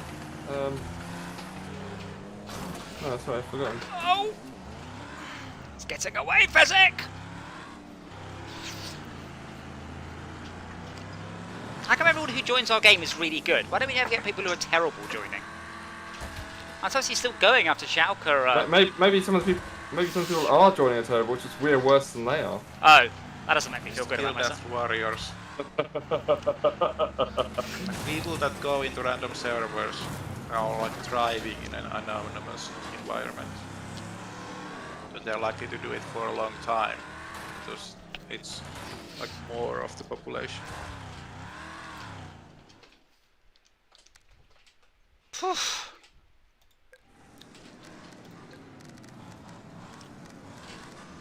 At least tell me your chair throws you forward when you head on someone. Yes. No, I said I think I've got the chair set up. And I said the software I vastly improved it. It is so much better than it was. There are still issues, but I just don't have the time to sit there and graph the motion data from the game and solve it. As much as I might like to, it's I need to stick with things that will make me money, and obviously I can't sell that. Okay, so I'm going to bear in mind we are going to 5 laps. So slow and steady wins the race. Well, not getting rammed wins the race. Not racing with Ritsen wins the race. Well, now we'll say because he has to. Well, we all have to be a little bit more gentle with our vehicles. Do we? Well, you do. It's 5 laps. So if you plough into everyone constantly, so you have to be a little bit. But yeah, it's more. You have to just things. Who am I in chat with? I don't understand what he means. So I know who. He probably found the stream and he has not found the way into the voice chat. We're not telling you. You can't figure out the bots from the people, so... No, he means who is the people we're in chat with. Like, who am I actually conversing with? And it's literally everyone but him. And the bots, because they're not real. But Ridsan, if you're on the stream, feel free to message. If you're on the stream, just say hi. So we've had full servers. It's weird. Sometimes it's quiet, and sometimes we just have 24 people in. And that's literally wrong. Ridsan says, "Hey, people." Should come and join the voice server.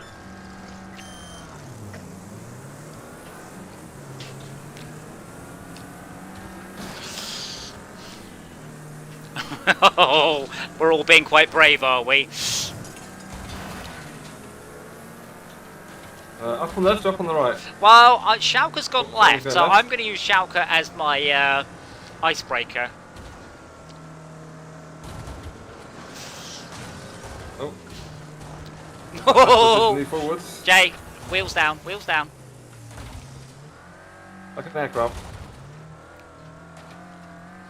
I would love some more physics questions like that aircraft one there, because I found it quite interesting thinking about it. I just very much like the XKDC thing. If there's a 747 on a runway, and the runway is a treadmill, and the treadmill goes backwards at the same speed the airplane is going forward, does take off. And like the XKDC thing that says, in practical terms, it doesn't matter. Each engine on a 747 has £250,000 of thrust, and you could strap a brachiosaur to each wing and go straight up. Like, friction is irrelevant to the amount of power one of these things have. But it is an interesting thought experiment. I just don't know of any other ones. Because we always associate getting up to that speed, meaning it needs friction. Yeah, well, no. The assumption is Or some sort of wheels on the ground running around. Yeah, but where you go wrong is to think about the wheels in a 747 being anything other than 100% freewheeling. They do nothing. They're just there to spin. Don't get into it. It's a trap. The whole question is a trap. Yeah, but we're saying it's a shame there aren't some we know, we've been there. Other physics ones like it. I don't know of any. I keep getting to the distance thing that generates disagreement. Sorry, I guess what? it's so. The distance thing? Like, you know the game Portal? I do know the game Portal. So if you have a cube and there's a surface closing in on it, and there's a portal on that. And then the question is whether the cube will exit at speed or not. Ah, well. In the base game, they don't have moving portals, so having a question on how it should behave. Well, to be fair, that's actually quite a simple one, because Portal specifically conservation goes of momentum. Speedy thing goes in, speedy thing comes out. But If you paint in the game, I know for the fact that the surfaces that accept portals are either large enough. They have to be large enough to accept a portal, so that cubes wouldn't accept it, or it would have to be painted with moon goo so it could accept it, but then it has to be large enough still. Yeah, So but it's if about it was a large enough object moving, then yeah.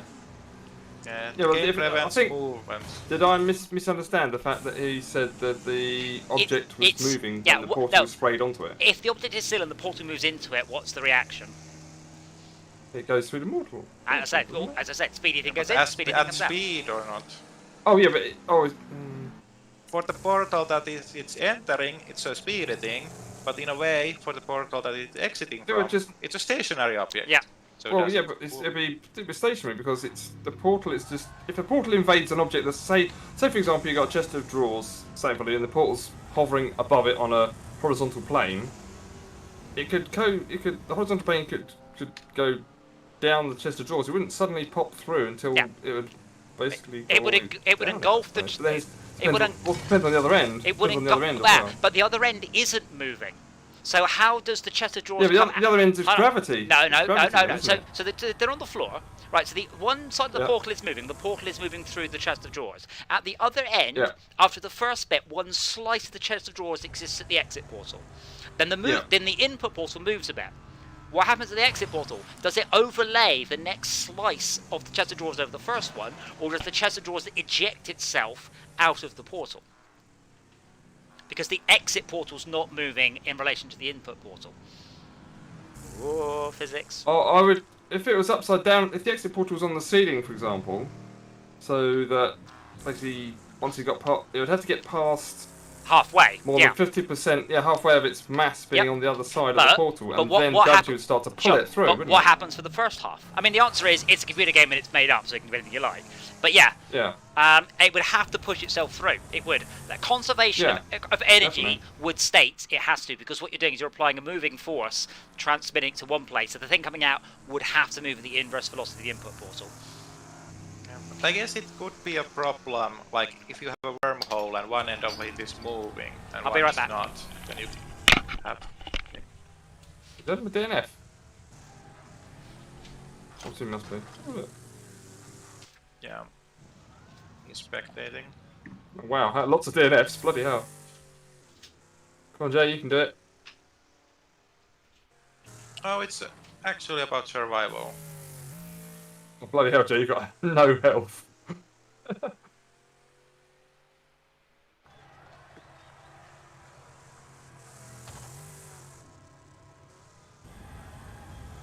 I did really enjoy Portal, and when I found out there was multiplayer for Portal, I was like, I really enjoyed that too.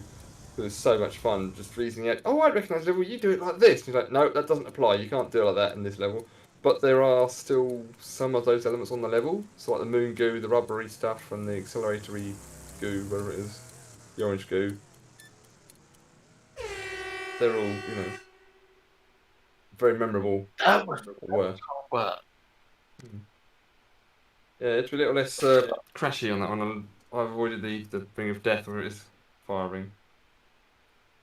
Wow. Even with all that damage, I came fourth. How many of you died? 16. If it's 20 people in the... Nice. Sorry? Nice. There's no multiplayer Portal. Is there a way of doing it with No, more than just two two. people? Because you think about the number of portals you'd have to manage, bloody hell. If you had 4 people, you'd have 8 portals to manage, and obviously you could do some really batshit stuff. It's a drawing Plus- that would be plus the challenging also- part. Yeah, There's a game that has like portals and guns, and there's lots of portals going on. So, but they like restrict the drawing. They don't draw all the way through. Only like one. But I do have the correct answer to this question, and the correct answer is whichever one plays the best, because it's a computer game. Well, I was thinking, if you had... You can't do 4-player Portal because, for example, some surfaces, when you spray them with moon goo or they're the walls and things, they aren't generally big enough to take 2 portals side by side. So it's all about making the level stretched out, and you need one person's portals here and one person's portals here, and getting people through enough of the portals to get them to the right position to then fire their, make their contribution. And it'd be a bit like the Heave Ho, but just more nightmarish. Yes, I mean Portal 2 was a bit like that anyway. It was mostly quite simple puzzles with a couple of timing puzzles. And I'm just strapping myself back in to the machine. Is that the race when you're half strapped in? No, I've done that. It's horrible. It's like panicking and trying to get yourselves strapped in before the chair starts to molest me. Have you ever forgotten to strap in? Right. So it's actually quite interesting that if I'm not strapped in, the chair moves and I just move in the opposite way. So without the straps, I just counter it. It's just not as fun. And this one, if the chair moves, I move. There's no choice. Excuse me, Si.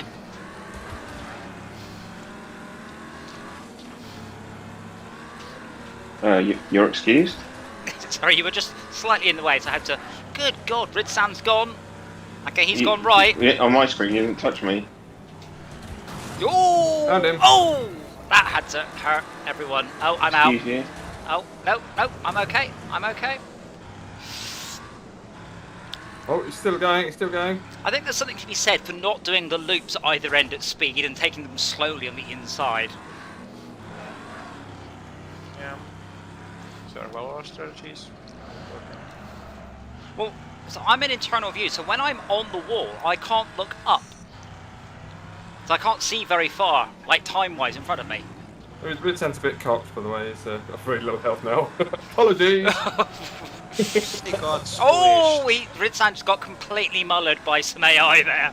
Oh, and then they went for me. But yeah, the mini-map is your friend on these levels. I was thinking the War Digger would be a good choice for more sort of overall armour and height and that, but I'm not sure it's that gameplay obvious. It's pretty good. It tends to roll though. Yeah.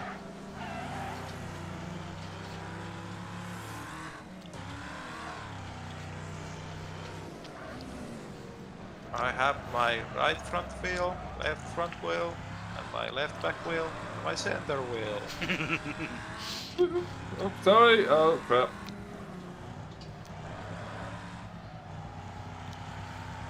Yeah, with 5 laps and they can get a little more cautiously.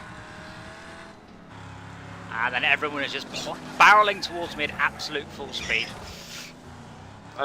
Sort of, yeah. Bloody bots. I find Red bots one, funny. yay! Extra points. One can actively dodge, but that's gonna be slow for speed. Oh, bollocks. Oh, grab. Then again, crippling alarm will I also be slow. I have to change the camera because my supercharger is now in the exact centre of the screen. Out of the way, Jay. Joker, I have a random thought that just occurred. Your country's well known for various, delicacies. Oh, fuck. Oh, come on, stop rolling! Oh, shit. It's well known for one Yeah. delicacy and it's horrible. Yes, but apart from that, are there any other Thermal. pastry/cake delicacies that are Nice your ones. favourite? Yeah, nice one. Sweets. Sweet delicacy. Finnish foods, that would be actually good. What's the bad food? Strumroning, Sturmoning. That is more a Swedish thing, but at least can do it that way. Susterman, Sustromok, that's Swedish. Especially one person's gullibility stretched out for hundreds of years. it's Yes, got some food for you. To be fair, there are drinks in Poland that are like that. They only feed them to foreigners. And it's the same thing in the It UK. only, It's when you go, someone it comes only over, smells bad. It's delicious to eat. you get the same thing in the UK. You're like, oh, you're American, come out. And then you give them some toast and pop out the butter and the Marmite, and just then see them slather Marmite on like you would jam. And there you are, scraping your micron thick slice of Marmite across your toast as you see them bite into, half a centimetre of Marmite. It is a sublime moment of learning in an American's life. It's a bit like, what is it? That moment in Cars, isn't it? Where Mater goes and eats a load of that wasabi. Yes, but it's the first time that many Americans learn restraint is when they realise that you can have more Marmite, but you don't want it. Come on! I think the dark bread, dry bread, I guess that's not super sweet. That's definitely a thing. Is that like saurine? Nordic people. Like malt loaf. Malt life, that's it. I can't remember them right. All I can remember is the advert. Doreen's having her saurine. Hey, Henry. No, but Howdy. like white bread is like lofty and such, but dark bread is like very like feel like and Thank you. Oh no! I'm not more getting... tough. Jake. Right, I've looked up some brain teasers. I'm gonna put the brain teaser. Okay. Jay crossed the line and took me out after he crossed the line. But I'm just about moving. Just about. Yeah. My front wheels were like up on my How much dashboard. health do you have, Adam? About 20%. 22. But I am going to finish, but I don't think many other people are. No, out of my way. No, I can't steer. I just tried to do a handbrake turn and it's like, no. Oh my god, was I the last person to finish? Only 4 people finished. Amazing. It's a great one for crashing now. Isn't it? Oh. Here we go then. You are in a room that has 3 switches and a closed door. The switches control 3 light bulbs on the other side of the door. Once you open the door, you may never touch the switches again. How can you definitively tell which switch is connected to each of the light bulbs? First of all, I I rub have my two thoughts hands on this. until they are sore, and then I use the saw and I cut something in half, and 2 halves make a hole, so I climb through the hole and I escape. It's less abstract than that. It's a real solution that you could apply in the Is a situation. window in the door? You don't have to invent stuff. Oh, yeah, I know this one. I'm going to opt out. Like asking the parameters of the thing might be crucial. So. I'll give you a clue. What kind of light bulbs are they? No, that's spoiling. Like, just let people try and figure it out. The problem with this one is if you were to ask it 20 years ago and to ask it now, you kind of get different answers. Yeah, I don't think so. Don't agree. You and I have very different light bulbs in our house, then, sir. Right, okay, let's discuss that after someone's now with the spoilers come up with it or not. It's merely a tiny clue. It's It's a a Why logic did you put puzzle. me in a car that I It's a massive have? fucking clue if you have the wrong assumption. So 3 light I bulbs, changed 3 my switches, locked behind the door. I mean, if the door's light tight, then you wouldn't be able to see if the light switches with the bulbs are on or off when you flick the switches. Just treat it like a maths problem, you know. Oh, maybe It's like I'm you not. don't have to come up with new parameters. Maybe I'm not thinking of the right puzzle then. I do not think it's a pure logic puzzle, but being clear what the parameters are is quite crucial. Before you enter the room, you may not observe it in any way. And once you go into the room, you may not in any way touch the switches. I think I actually wasn't this in a Saw film. I can visualize the puzzle, and I can't remember. No, it was in. Oh god! And there's another one where there was water and electricity, and oh god, what was it? It was a TV show. Bugger, I don't remember what it was. I watch a lot of TV, and I don't. Well, I'll read it again. Yeah. It's like all brain teasers. It's a bit naff, and when you hear the answer, you're like, ugh. But you don't need any more parameters than what it tells you. So you're in a room that has 3 switches and a closed door. The switches control 3 light bulbs on the other side of the door. Once you open the door, you may never touch the switches again. How can you definitively tell which switch is connected to each of the light bulbs? Take the switches off the wall. Unwire them. Use a multimeter to measure which one's got voltage and where. I don't know, that'll tell you which switch was on, not which light bulb was on actually. Start a romantic relation with the That's guard, okay. marry him over a number of years, and then get him to tell you the answer. It's a lateral thinking problem. Yeah. Okay. I mean, Max, that isn't the answer, but that's the right kind of thinking.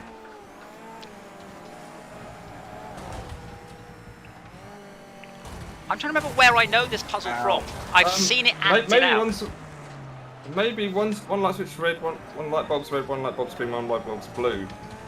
No, you don't need to invent additional parameters. No? Like, if the question suggests all the light bulbs are identical, then they're identical. Yeah. Right. Otherwise, you're doing what if? I actually think rather amusingly, Ridderson has actually got the answer. Who's that? Is it The guy, looking? the guy in WreckFest is playing. He's on the stream, I think. Oh, Oh, why? What's he said? And also, Neresian has also given what I believe is the answer. When you turn the bulbs What's off, the answer? they get hot. So you can tell what bulbs Yeah. have been on from what switches due to how hot they are. Yeah. So what bulbs have you got in your house that don't get warm at all? LEDs. LEDs? Well, they don't get warm at all. No. I've got a 6 Wait, watt but one here, it's going to touch it. What are you powering your LEDs with? Like button cell batteries? Well, I mean, I've got. Well, first of all, I have USB ones, which take a whole 5 volts. I've got like 4 and 8 watt LEDs. They don't get warm. I also. This Right, 6 watt one please. does get hot. Please Well, leave one off. Turn one on, and you tell me that it doesn't there's no temperature difference. Hold on. The door's closed. That's the thing. The door's closed or door's open when you're into the room? I think the point First, is, get to play with the switches, and then you get to enter the room. Right. What you're imagining some situation where you can have some magic LED bulbs where if you switch one on, there's no temperature difference that doesn't remain long enough for you to go through and check. Like it would, apart from having a very small temperature difference, it would then cool to exactly the same as the one that's never been on in the time it takes you to go through. And I don't buy that at all. I think it would totally work. Just to add on to that, my 6-watt light bulbs do get warm. isn't this But where they're one of the bulbs is hot, one of the bulbs is warm, and one of the bulbs is cold? Because you flick one of the switches for a long time, and then the other one just briefly, and then the third one never comes on. But No, you just switch no is the answer. You switch 2 switches on, and then you switch one of them off. Well, yeah. When you go through, one of them will be on and hot, one of them will be off and hot, yeah. and one of them will be cold.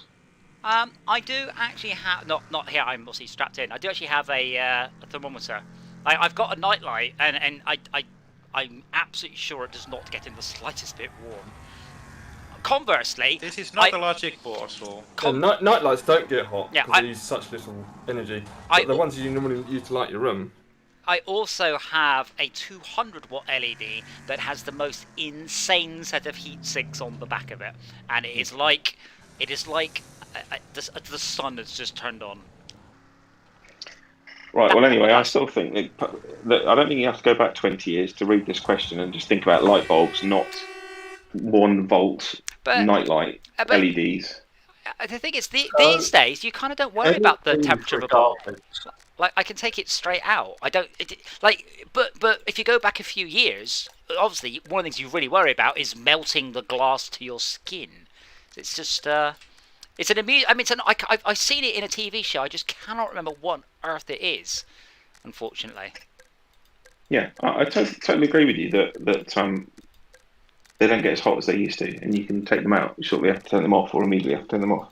But I don't think that completely destroys this puzzle. No, I think you probably. They still get warm. Well, if it's Mine still get warm. not if it's a nightlight, but yeah. Yeah. But it's not. It doesn't say 3 light bulbs. It doesn't say 3 night lights. It says 3 light bulbs. What happens if they're like just LEDs?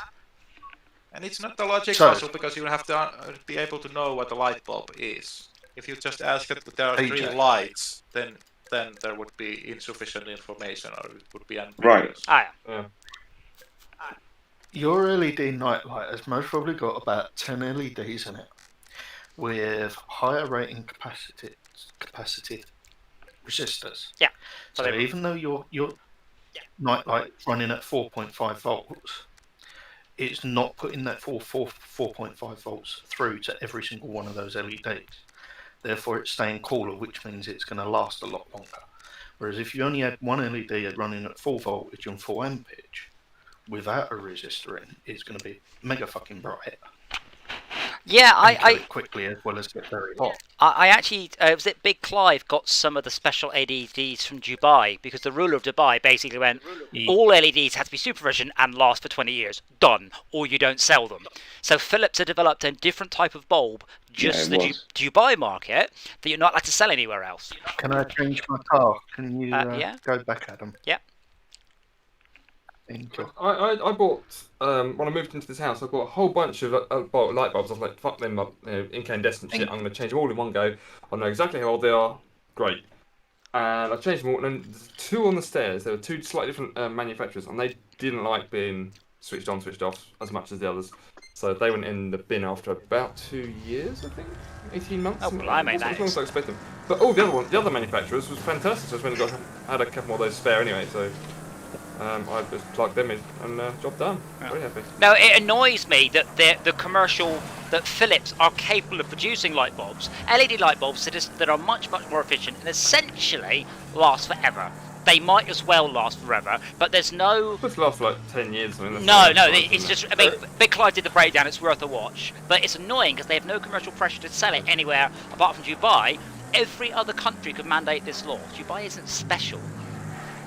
Yes.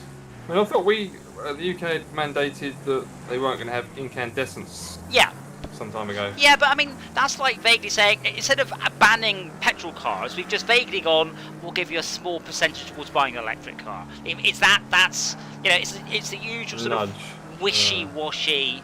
I said, Half-assed. if I could quadruple or tenfold the sale of EVs tomorrow. It's simple. If you have an EV and you're on a motorway, the speed limit's increased to 90. Done. Everybody would do it overnight. I'd struggle in my i3. Well, 88 then.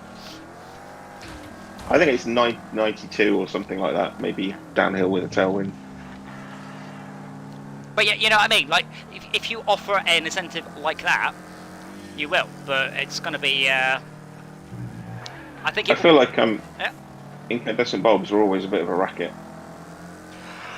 They vary, yes. Like, you can get ones that last an awfully long time. They did tend to be more expensive. But it annoys me because Philips have basically invented this, but that means that when I buy maybe Anchor do bulbs, like there's no reason I can't buy bulbs that do the same thing. But they're exactly what Jay said, Yeah. they undervolt them rather than run them at their absolute limit, which means they run cooler and more or less last forever. Yeah, and I think LEDs will be it. They'll be the lighting of choice for decades now, if not indefinitely, but never say never. Whereas we've lived through an interesting period where we've gone through a sort of a CFL phase, haven't we? Oh yeah. And they got increased, and they were crap ones to begin with. That you flick the switch and then there's like a pause before it does anything. Then it sort of fades up I still to full have. brightness. I still And have a later couple in of that those. time, then and then. The last ones before they kind of got killed off by LEDs were pretty good and came on fairly quickly. Yes, I've got a couple of the old ones I think came with the house, but a friend of mine used to have ones in their toilet, and when you turned the light on, nothing happened, and it took about 30 seconds. So it was kind of like I just suffered a massive concussion and had gone blind, and my vision was coming back slowly over 30 seconds. Right, but there's like a sweet spot though for when you're creeping down to the kitchen at night, and you don't want the lights to necessarily come on at full blast. Yeah. So lights that fade up can be quite nice. Oh, have sorry, any of Henry. you got? How many of you can turn your lights on with your voice, like with Alexa or whatever? I can shout at it, and theoretically, if I shout loudly enough, it will come on. I don't have that feature. So I've got a few smart home things, quite a lot of them actually, but I just don't feel the need to take the light switches out of my life just yet. Yeah, Right. I mean, I've said this before. I Like, already feel lazy enough as it is. you can get these home automation systems, but I've never begrudged getting up and pulling the curtains. It's never like, oh god, again. Right, exactly. It's like, I'll just do it. Wasn't it all the rage in the 80s to have a clapper? Yeah. If that's the right word, the right description for it. The clapper. Not the clap, that's something else. Wait, what? But A band. I've tried to embrace home automation. I have a number of assistants, and if I didn't have computers everywhere, they would be great. They're really good, but I do. So, not so much. I bet in aggregate they're still nothing like as reliable as the light switch though. This is true. As someone that has trouble with the mobility of their legs, I can assure you it's very nice to be able to get the lights to turn on. Yeah, definitely. As an accessibility thing, great. Yep. Oh, But there's plenty of people who don't have any problem with their legs, and they'll spend the time and money to have a light switch they can turn on with their voice, just so they don't have to get out of the sofa. lazy bastard. Show off. Was it? Was it Logitech who did the Nest system? Because they No, retired. it was Nest that did Nest. Because they retired it, and there was massive outcry because people were like, "What do you mean you've retired it? I've had it 10 years. Oh yeah, we've got Nest too." And there's a huge outcry. People were like, "I have this built into my house. I can't upgrade it. I'd have to rip the plaster out." Straight Nest was- A's instead of B. Nest was a startup by, I think his name is Tony Fazell, who was a Google ex-employee, maybe, or Apple, one of them. I'm sure. that- I'm sure it was Logitech. I'm sure it was another manufacturer that did a home automation hub thing. Maybe it was Hub Plus or something like that. Hive? Hive? Could be Hive. Goodbye, Red Sam. Thank you for joining in. Like and subscribe. I should probably say that more often. Hive was British Gas or something, wasn't it? But What's essentially, wrong with Schneider? Roy? So, on the subject of LEDs, you're saying that you want your light bulbs to last longer. Literally just pop the globes off them and cut one of the resistors. Depending on how bright you want it to experiment, you'll have to waste a couple of bulbs, but there's 2 resistors on the output. You literally just scrape the coating off at the top of one of them, and it'll all last 20 years. I'm not sure you're actually... When you come around in February, I will show you. I'm not sure I'm quite hammering home the type of LEDs I have in my house. Because essentially I have 2 situations, which is dark, or I need something brighter than the sun. I think this one is equivalent to a 400 watt incandescent, and I think the one I have upstairs in my Lego room is an 800 watt incandescent. It is unbelievable. It's shaped like a ceiling fan, and it's just massive panels of just... You know, like in Close Encounter of the Third Kind, you know, where you get the pat like a Stargate to another universe. Oh, thank you, Ridson, I appreciate that. Is that where you go to work on your tan? No, it's because when I'm doing Lego, like, the instruction manuals are bloody awful. This dark blue Lego piece on a black Lego piece, and I'm squinting, feeling very old. They're just not very well done manuals. But when I don't have that bulb on, I've usually got the projector on because I'm watching a film.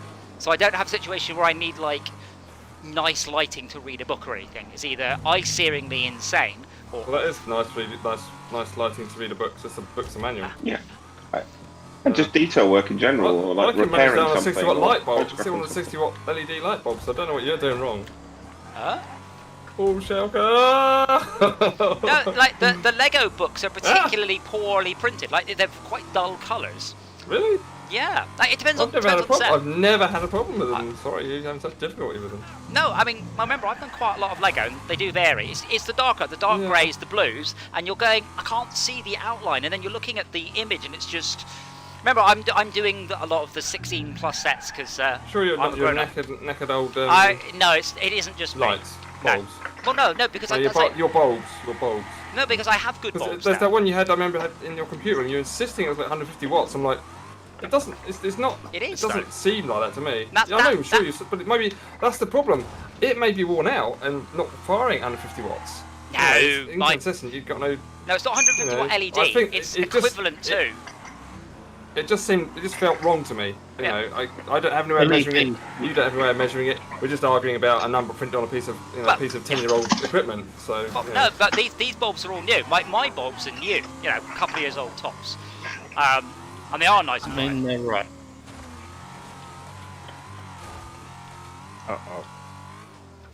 And the only way to truly, for me to go, I can say that's better or worse, is to bring a spare light bulb and go, right, can I plug this one and see what it's like? Because I know that is going to be, whatever. Or have some sort of, oh, fuck's sake. Even then, you do have the situation that with a 100 watt light bulb, not all 100 watt light bulbs are the same. And then you've got, the cooler light of an LED versus the warmer light of an incandescent. But essentially, there's a lookup, more or less, a 30 watt LED is equivalent to 150 watt incandescent, or whatever the ratio is. It's like 5 to 1. I can't remember off the top of my head. It's probably not even that. It's probably a lot more than that. It's a common belief that pushing market forces will force innovation, but I don't know whether it's actually fact. But there's at least a story that the light bulb manufacturers made a cartel about with putting a max limit on the length of the bulbs in order to be able to resell stuff. As far as they get away with it. Like a situation. I've just got.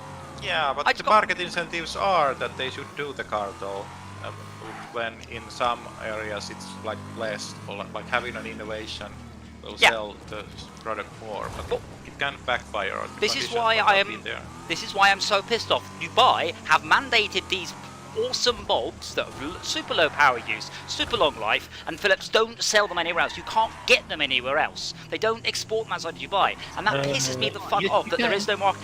Only if you put some pops in a suitcase, or you buy them illegally off Amazon. They're not for sale outside of that territory.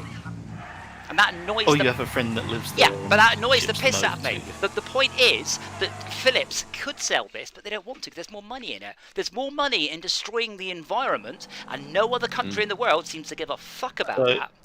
And that pisses me off. No, this is. But at the same time, part of the deal that the King of Dubai made was that these bulbs would not be used for commercial profit outside of Dubai for 10 years after he paid for them. That's a very So, weird yeah, restriction, though. because he paid for them. He paid for the development of these bulbs. Really? Didn't Big Clive work out So he's how got the the bulbs IP, were as done? it were. But didn't Big Clive work out what they were in about 15 seconds of taking them apart, going, "Oh right, yeah, I see what they've done." Yeah. Like, more Yeah, resistance. that's right. But this is what I'm saying. The King of Dubai has put a stipulation on that Philips using that software, that Sorry. hardware, saying you cannot make a profit on this for 10 years. So they're not going to sell them elsewhere because they can't make a profit on them. can someone please look up what the new level is for this expansion? I can't Google. What's the new level they put in? There's two, isn't there? Well, what are the two new levels called? Yeah, this is one of them, Savelock's Pit. Oh, is it? I Oh, think. this looks familiar. Oh, we'll try this one. No, I think they added a route to it. Oh, Can't remember. let me have a quick check. There's a short route. Mm, Well, could someone look up the patch notes rather than us guessing? Free update. so, Full page. Rattlesnake Park. so if I sent you a plan for printing something out on your printer, Wait, would 3D. you print it out, send it to me? Yeah, I would compile it for you, put it all together, and send it back to you, and tell me what you think of it. Maybe. I'm sure. By the way, I've never seen I don't remember the Savelock's Rattlesnake Race Park. There we go. Probably. So I could make a light bulb that you could completely control from the equivalent of 1 watt to 150 watts, based on how you wanted it, as well as being RGB. Well, yeah, but I could just buy one if I wanted one, but I don't. Yes, this isn't. The point is making it and having fun doing it. I have less free time than I would like in my life, and as I said, so this is the difference between me and I say a Linux user. I want to use my computer for productivity, not use my computer for the hell of it. Same with the light bulb. I'm like, you know what? I'm gonna mess around with some light bulbs. It's just like when I just plug it in, turn it on, dumb. You changed car. I'm trying to change it. I should be in Alright. C's. There we go. No, you're in a trophy runner. No, you're in No, a it's taken a while. What the fuck? So, new track, never seen it before. Best of luck. There's a snake on it. Oh, if I hit server info, Oh, is this the one that the it's new. off-road thing was for? Uh, This is a slalom thing. Maybe.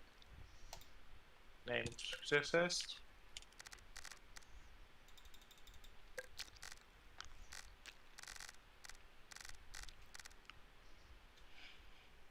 Yeah, but a small country can get away with actual laws that multinational global capitalist countries can choose to be outside of the area or abide by the rules.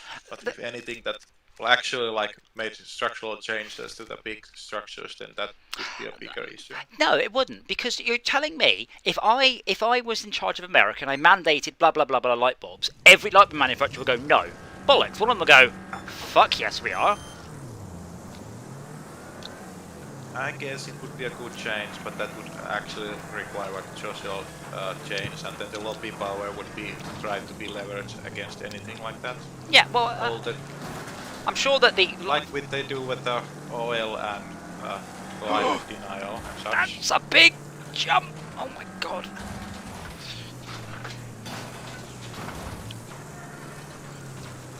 Like in the end of a documentary about smoking hazards, there was some lawyer that like tried to defend cigarette companies, claiming that smoking doesn't cause cancer. Oh god, they did it. Then Did it for on many years. Mobile phone. Yeah, but then the lawyer like moved on, and then it was about mobile phone companies claiming that radiation is not harmful to the mobile phone wearer. Yeah, but it's oh.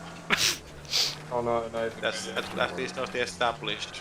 No, it is. I don't remember at what point it is, but essentially the radio waves from 4G, 5G, etc., they're too short a wavelength to pierce the skin. They can't cause cancer because they can't pierce into the cells. So, Oh, that's just what they program you to think. oh, that's what the 5G towers are telling me. Adam, that moment where you ran in front If of something Murray. wanted to bring down Big Bulb, then all that Big kind of stuff Bulb. would be. Can someone knock me off this fucking thing? I'm stuck. Sex. Just hold your reset button. Adam, I just got a random friend request from Mari. Ari loves you. Da, da, na, na, na. What, on Steam or Discord? On Discord. Ah, okay. Not on Tinder. No. Oh, you're not on Tinder, are you? Sorry, on Grindr.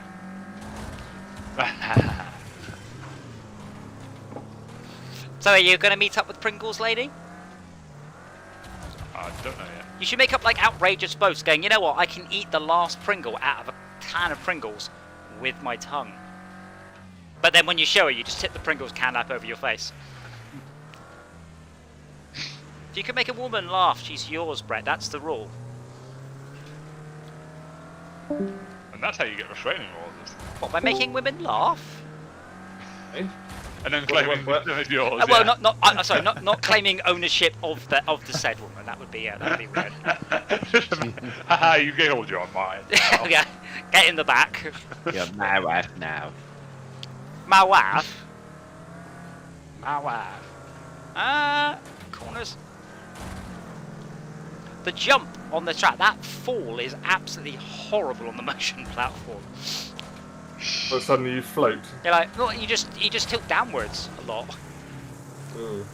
which is good and cool, but horrible in a cool way. Right. This is going to be very interesting with faster cars, by the way. When you take gravity into account, the shortest point between 2 points is not a straight line; it's a parabola. But I forgot the name of it. Special term. It is a straight line. It's Binary? no, it's not, Schalke. If you are going from point A to point B and gravity is involved, the quickest route is to drop down quickly and then go straight. There's a special, Yeah, I know there's a what you mean. term for it, and Yeah, I forgot. but because of special relativity, that's the shortest route. It's the quickest, not shortest. Shortest is a straight line. Quickest is a parabola. In space-time, you measure distance both in space and time components. Right, but specifically I'm measuring just the time one here. Oh, good lap. But does anyone remember what it's called? Brachistochrome.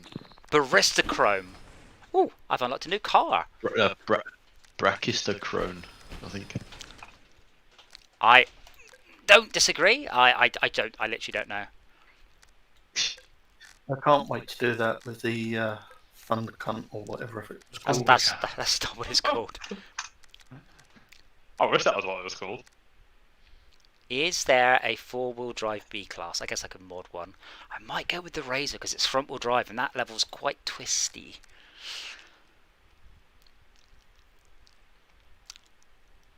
But yeah, there's essentially if you drop a ball to get from A to B, the best route is not a very obvious one. Like you could do like a wibbly-wobbly pattern and it's quicker than going in a straight line. Because you want to capture all of your potential energy at the beginning, so you're moving the quickest.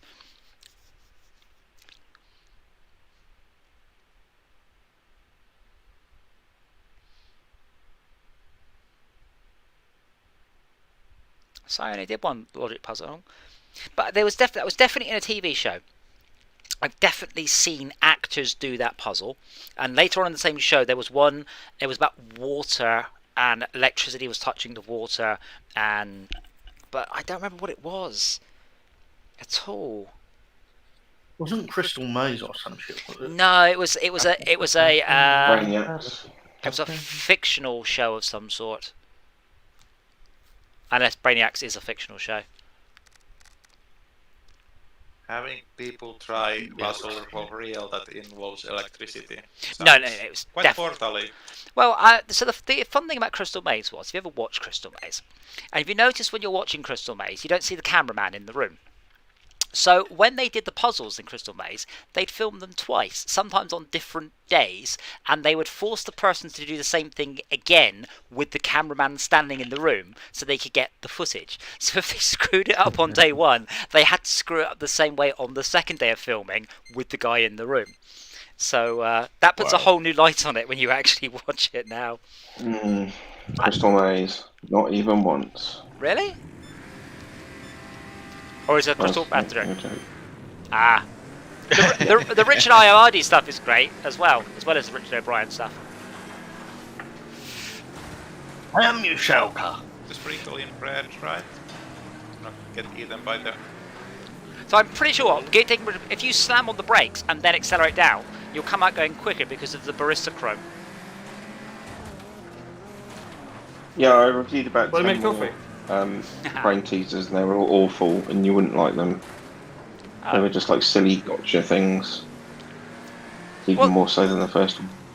What the one with the 3 doors and the television host? That's what annoys me about that one because it's a wording puzzle rather than Oh! anything else, and that annoys me.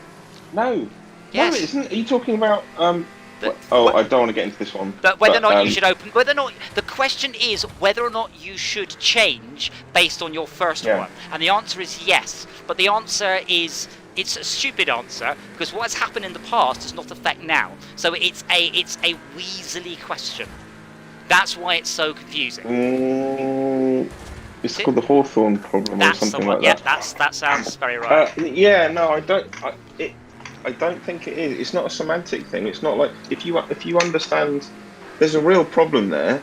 If you understand the problem, it can be described very clearly without any ambiguity, and it still causes people great pains to understand the real answer, which is that yes, you do gain an advantage by always switching.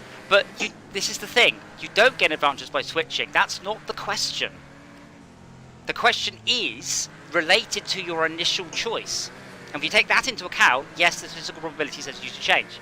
But if the question is there are 2 doors, it's behind one of them, should you change? It's 50-50. But that's not what the question says. We went over this one a couple of months ago. We went over it, and it's not 50-50. Because of the way the question is worded. Not because if you have 2 doors... But it's not a question. What I'm saying, Adam, is it isn't. It's not a question. It's not like It's not the wording. written. Yeah, it's not like logic there's of a one single version of this, and it has to be written a certain way to cause that ambiguity. If it is fully written out at great length, describing the exact scenario, so there is no ambiguity. It still is a conundrum for a lot of people with a right answer and a wrong answer. So I don't agree. It's not like the plane on a conveyor belt thing with the Weasley words thing. I believe the question refers to essentially asking you a question about what you should have decided in the past based on what you are doing now. That is the question. No, It's about what it's you not. should do now. It's really not, Adam. Based, it's not. yes, it's about B what you given should A. do now based on your decision in the past. I can't do it because I don't memorise the exact word off the top of my head, but we looked it up and it suddenly dawned on me because it is a Weasley fucking question. But I don't have it right in front of me, so I can't. And I'm currently... Okay, and I'm strapped telling in. you, it's not Weasley. It's about understanding how probability works. Yeah. It is not a Weasley It's about worded question understanding thing. the procedure. It might sound Weasley, but that's because the logic of it is Weasley. But like, if you're trying to pass someone No, in a the very logic isn't narrow Weasley. corridor, Yeah, no, Counterintuitive. if you Weasley. go right and they go right, you might think that I should have gone left. But if you have gone left, they might have gone left. It's called the So Monty when Hall the things problem. that are That's the one, happening are entangled on what you choose, you can separate them out neatly. What was the... Actually, it's very. There's a very simple way to prove the Monty Hall problem, which is just simply to list all the permutations because there aren't that many of them. And if you list them all in a grid, it is obvious. Yeah, the Weasley part of Pretty sure it, I do, I think. is it to your advantage to switch your choice? That's the Weasley part. It's not asking you about will you get... It's that's the No, bit. but Yeah, Adam's problem is that it's equivocating the choice between the past choice and the current choice. Yes, thank you. You made one choice and then you're going to make the another choice. And Yes, the question is about what the second choice should be. And phrasing one option in the second choice as being the same as in the first one, that's misleading. yes. okay. Well, the way I see it is what it's asking you is that in aggregate, over all the possible permutations, will you do better more often by switching? Yes, you will. Well, I guess what you're having a problem with is based on one run through of the game. Is it advantage to now switch your choice? My problem is it boils down, at the end of the day, you can lop off everything that's happened My problem is that I solve problems rather than anything else. At the end of the day, it boils down to a 50-50 chance. It has to. Whatever happened, if there were 1 trillion doors to begin with, it doesn't matter. But the question is worded in such a way that branches over the current set of 2 doors and the previous set of not 2 doors. And that's where, as Shauka said, it's because it's asking you a question. No, I was saying a different not- thing. I don't it's not agree with what you're 50-50. now saying. It's not 50-50 though. It doesn't. Okay, If there are a lot of doors, the chances are very far from 50-50. But there are only 2 doors. That's the puzzle. What has happened in the past You isn't relevant. That's the point Okay. I'm trying to make. The You reason can have a it is not- choice between 2 doors that is very uneven, very far Yes. from 50-50 if the starting doors are like 100. Right, exactly. So the reason this gets people in the knickers and twists is because they go, well, there's only 2 doors, and so they equate that with a 50-50 chance. It isn't a 50-50 chance. It doesn't It's a matter 2/3, what happened 1/3 in the past. That's my point. No, what matters is how many starting states there were, which is what Schalke's saying about you could do this with 1 versus 100, Yeah, but because it's reduced to 1 versus 3, people take away 1, they're left with 2 doors, and they think it's 50-50, and it isn't. that's why it's Weasley. Because what has happened in the past does not affect my odds of picking the right door, which are 50-50. The question It's is not. That's not the question, though. That's why it's Weasley. The question is it to your advantage to change your choice? That's the question. The question is about weighing up the previous probability with the current probability. But my problem Okay, I is, am understanding. Yeah. my problem is that's They are why it's using words Weasley. differently. Because the current probability is 50-50. Whatever the past probability is doesn't matter. But the question is, has the probability changed in your favour? Essentially. No, the current probability is 1/3 for the 1 door and Yes, 1/3 2 the thirds for second the door. other. Yeah. That's the thing that DJ is saying, that the probability is staying the same, but him describing it as 1/2. That's misleading. Okay, where does 50-50 come from? There are 2 There's doors. 2 doors. There are 2 doors. It's behind one of those doors. Done. Whatever's happened up until this point in time is not relevant. I have picked one of the doors, and it is either behind my door and I'm not, and the host will make sure that we end up with 1 door with it behind, 1 door without. What has happened to that point in time is no longer relevant to the question of the probability of me picking the right door, which is 50-50. So if you read back You are wrong, because you would not be choosing from the same doors if things turned out differently.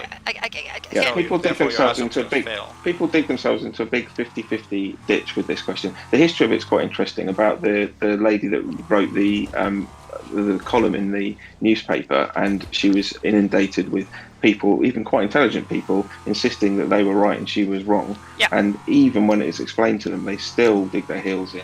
Because of the wording of the question. I seem to be going for this. Like I said, you can erase. No, because even of course you can.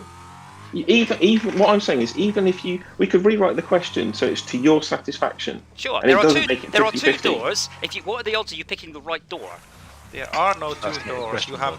Yeah, there's no In 2 the doors. first choice, you have 3 choices. In Yeah. the second choice, Doesn't matter. it's gonna be constructed somewhere, and they might not be the same doors that you are presented in the second choice. They are different choices. It's not trivial to compare Cool. against them. Then if it's I'll tell you what. different choices, then do it's me, still do me a favour 50-50. sometime. Yeah.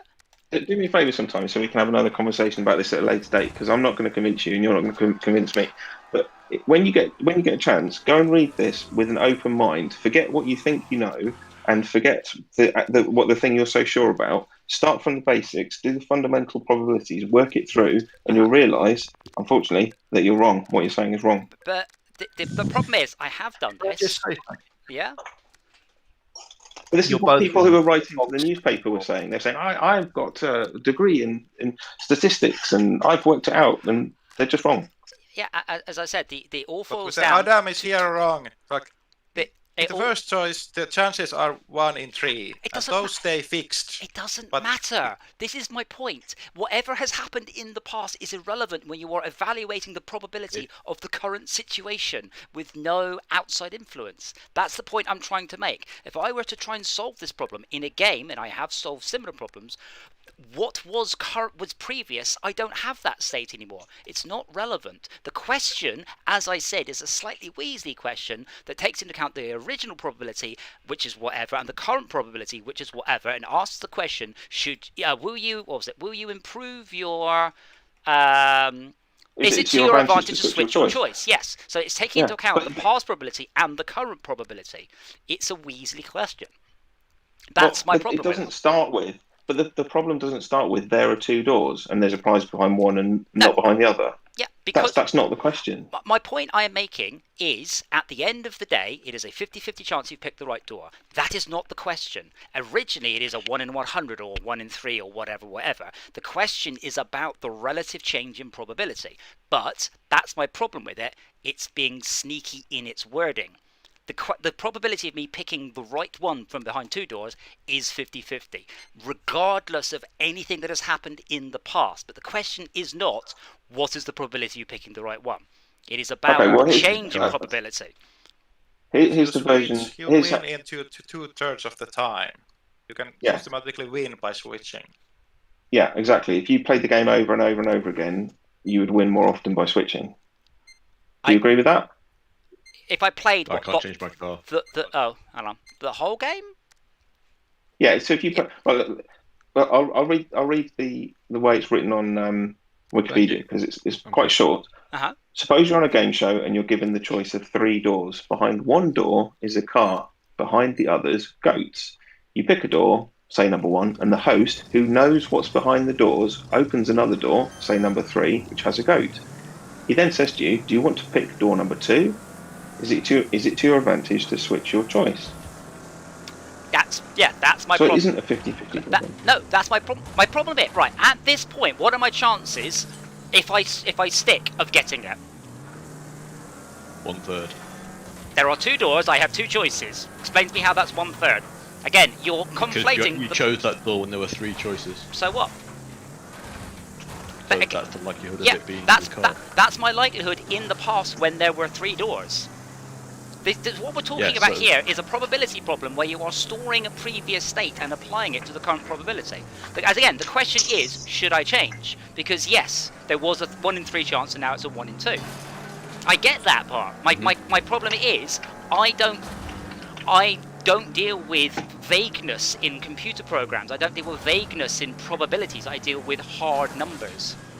Not what happened to me in the future. Is it better or worse now? That's a completely different thing. That's a very complicated temporal problem taking into account past state and current state. But past state probability... Really heavy vagueness in the question.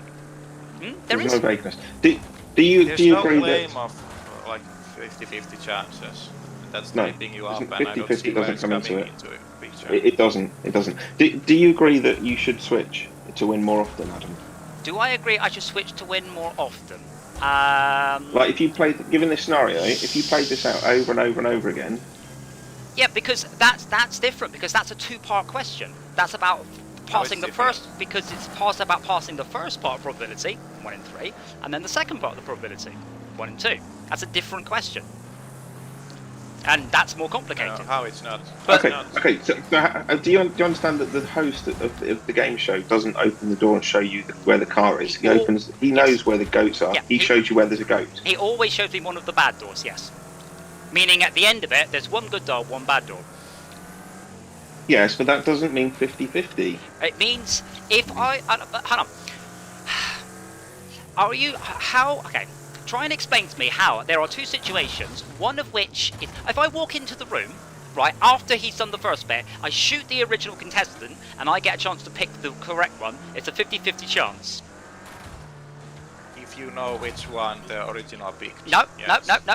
If I walk into the room, I shoot the contestant, I am then told by Monty Hall, pick the right door with the car behind it. What's my probability of me picking the right one? Oh no, Sam, it's not about agreeing or disagreeing. This is called debate and discussion, and it's fascinating and interesting, and we all learn a lot. A sound argument. Am I wrong? Tell me I'm wrong there. Can do better than you. That just in without memory. I'm not disagreeing about that. I'm disagreeing about the fact that fundamentally it's a 50-50 with a bit of a thing because of the way it's switched. I understand that, I do. But my problem is, if you were to analyse the problem without the pre-knowledge, it's a 50-50. The All pre-knowledge is knowledge what is changes. pre-knowledge.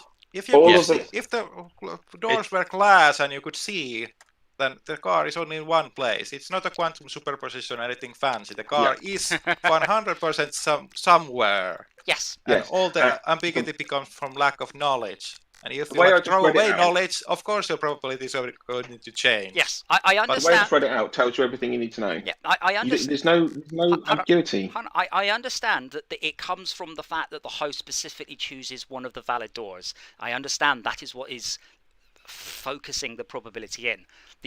What annoys me about it is without past state, it's a 50-50. And you keep saying, no, it's not. It is. I can improve it with past information, but that doesn't affect my current probability of picking the right one. Because there are... So if you go back to it as stated, it has all the information you need. Okay. Yeah. So it says you're given a choice of 3 doors. Behind one door is a car. Behind the other door is goats. You Yes. pick a door, and the host opens the door and shows you a goat. Right. So you've been there throughout the whole thing. So you have all the information. But yeah. You didn't come into this. But hold on. You didn't pop into existence at the point where the host asks you if you should switch or not. You were there from the start. As I said, so though, you knew if I break into the studio and shoot the original contestant, what's my chances of choosing the right goat, the right car, the right door? So here it is in a nutshell. 50-50, but 50-50. Thank you. That's not the state of the problem. The state is there is past state, but I said usually when you're dealing with probability, you don't have that. You get your current state, not past state. Because you don't. If changes happen, you have to update your probabilities. You can't refuse you get to new update information. Probabilities. Yes. But okay. But I understand. It's the fact that he chooses one of the other doors, messes around with the probability. I do get that. I genuinely do. But what gets me, it's the odds. The odds Some don't phrasing change. problem The odds don't change. Right. So you start with 3 doors. The car has this is what it says in Wikipedia. This is a very short explanation. Car has a 1/3 chance of being behind the player's pick, and a 2/3 chance of being behind one of the other 2 doors. Can we agree on that? Yes. You've picked a door. The car has a 1/3 chance of being behind your pick, and 2/3 being behind the other 2 doors. Right. The host opens the door. Yes. The odds for the 2 sets don't change, but the odds move to 0 for the open door, and 2/3 for the closed door. So now you're left with 1/3 and 2/3. There's no 50-50. There's something interesting going on. I have an analog. Say there's a stock market, and there's a fair trader that only uses publicly available information, and then there's a that uses forbidden private knowledge, inside trader. Now, hang on, is this analog going to be more complex than the original? Maybe, but I'm gonna give it a try. I'm lost already. Yeah, but like insider trading, that like distorts people's chances of getting the right stock. Yes. Yeah. Right. Which is what's happened here. Yeah. So, in a way, it doesn't make sense on what's the objective chance of picking the right stock. It like depends on how much information you have, and 2 people can have different knowledge about the same stocks, and they won't have the same odds for them. And then that's the interesting thing is that why DJ privilege is the one that shorts all insider information. Why that is the more important framing of it. Why that is more real than the other. Mostly because when you are doing the chances of something happening in code, you don't generally have a bunch of past state to look at, unfortunately. You just don't often. A quick question I have, with this apparently 50-50 chance that you're saying, are you aware which door was picked initially? Well, yeah, because you picked it. No. Yeah, you picked No, it. I mean, in your situation where you come in and shoot the current... No, I assume I'm not.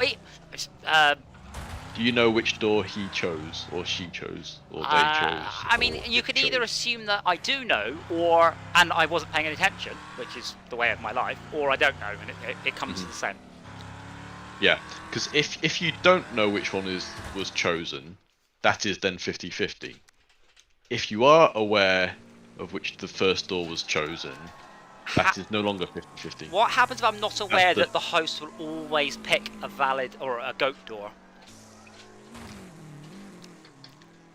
Well, it's not a goat. Oh, sorry. Yeah, then it's 50-50 because it's because there's you two would, doors. you would, only you two would doors win left. straight away because they've shown you where the prize is. Not necessarily. They would What? Or you only. immediately lose. They would only show Because me they're open where. door. I think it drops to 75% then, because there's a 50-50 chance he would accidentally show me the car. Okay, but again, this is whataboutism because you're changing the question as it's set out and saying, "Oh, I come in without knowing the prior stuff." I know. I understand the question. I'm not. Or this is how it works in programming. Those are all just other scenarios. Yeah, It's quite succinct and short. It doesn't need more explaining than is in the 2-sentence version. I get that, but that's a done and dusted Okay. problem. So I'm asking, what happens if the host doesn't know what it is? What's the odds then? Should you switch then?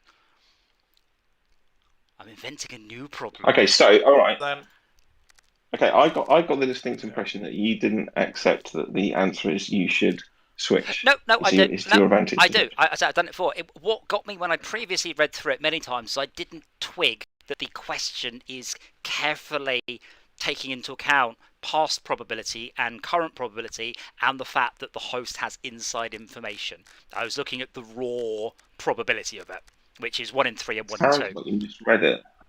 Huh? Well, I think it sounds like you misread it. Let me read this paragraph about sources of confusion. When first presented with the Monty Hall problem, an overwhelming majority of people assume that each door has an equal probability and conclude that switching does not matter. Out of 228 subjects in one study, only 13% chose to switch. Blah, blah, blah, blah. No other statistical puzzle comes so close to fooling all the people all the time, and even Nobel physicists systematically give the wrong answer, and they insist on it, and they're ready to berate in print those who propose the right answer. Pigeons repeatedly exposed to the problem show they rapidly learn to always switch, unlike humans. That's brilliant. Most I statements do of the problem. understand where DJ's mindset is coming from, because DJ always goes wrong where thinking. everything is always known and every information is always applied. That kind of thing always only comes up if there are different perspectives. If you compute something for one knowledge base and something other from another knowledge base, but DJ always, if he finds some information, then every bit of his code will integrate that. Yes. Right. Okay. Well, I'll take that. I see that, and I raise the following. Right, as a hobbyist programmer who does a lot less programming, one way I would approach this is by writing a small program to simulate the exact scenario as described, and just let it run and run and run, like a Monte Carlo simulation. Just plot it, and within seconds you'd see. Oh yeah. I can see that. DJ agrees, but what the problem is with DJ? It's a weaselly thing, and that's kind of like I don't think that I now understand what he means by that, but it's kind of a tricky one. Well, I think it's a really interesting direction. I never dreamt that you'd go off in a it's a weaselly worded question, because I've never heard it go off in that direction before. I would say that probabilities of A given B are very weaselly probabilities in terms of how you think about them. This is what it then says. Most statements of the problem, notably the one in Parade magazine, do not match the rules of the actual game show and do not fully specify the host's behaviour or that the car's location is randomly selected. Krauss and Wang conjecture that people make the standard assumptions even if they are not explicitly stated. Yeah, it would be although these issues are mathematically significant, even when controlling these factors. Non-two cars. Congratulations, you're having a very exciting game show. I choose B. Nearly Wrong. all people still think each of the two unopened doors has an equal probability and conclude that switching does not matter. This equal probability assumption is deeply rooted in intuition. Yeah. People strongly tend to think that probability is evenly distributed across many unknowns as are present, whether it is or not. Yes. I said the bit that's difficult is the fact it's the host's knowledge that upsets the probability. When we did this question before, and I think you were all here, maybe Si wasn't, and this is I wasn't. One of the logic puzzles we did at Codemasters. So if you've done this one, just hush. So Si, there are 2 jars, okay, and we have 100 black beads and 100 white beads. how can you arrange the beads inside the jars so as to maximise the probability of picking a white bead, and what is that probability? It's a very similar sort of problem, but much easier to get a hasp on multiple probability sets at once. Yeah, and for this sort of problem, it's not something I do quickly. I'm very, very slow, methodical thinker, so I'd have to take that one away. That's fine. So we would actually do this one in our interview questions, and if people struggled, the first question would always be, well, what's the obvious answer? What's the obvious way you can distribute it? It's the most obvious way. You have 2 jars. Each jar can take 200 beads. You have 100 black, 100 white. What's your first snap layout for putting the beads in? Was this to increase your probability of getting? But what are you trying to do? You're trying to maximise the probability you can get a white bead. So what's your first layout? What's the most obvious way of putting beads in the jars? Your first white beads on top. No, what? Are you talking about reaching into a jar that you'll put layers of beads in it? You will put the beads into the jar. A random bead will then be chosen from a random jar. How do you maximise the chance that it is a white bead? So you get to decide the layout of the jars. Yeah, I don't think there's sufficient information about how the picking happens. Like you say, at random. To me, that means at random, not from the top. It's purely at random. Purely at random. A random jar gets picked, and from that jar, a random bead gets picked. How can you maximise your chances of it being a white bead or black bead? I don't know. I don't even know. I can't even think this way. Okay, so let's just so the usual most obvious answer that people first give is that's not possible. It's 50-50. So if I put 100 black beads in jar A and 100 white beads in jar B, what are my chances of picking a white bead?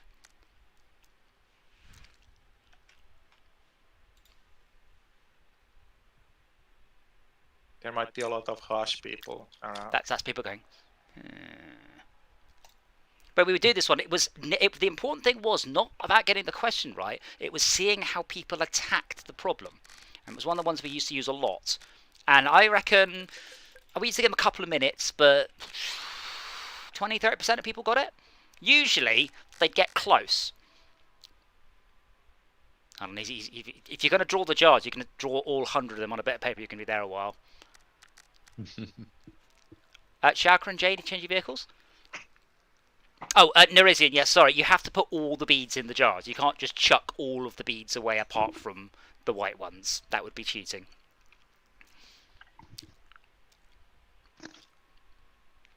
But it's an interesting one because it's very similar in many respects to the Monty Hall problem, but much, much, much easier to understand. And why doesn't the random process be similarly icky than the host selection process? Because it's pure random. There's no one makes any decisions. You blindfold someone, they pick a jar, and then that same blindfolded person picks a random bead from that jar, and every bead within the jar is completely equally random. It's pure 100% randomness.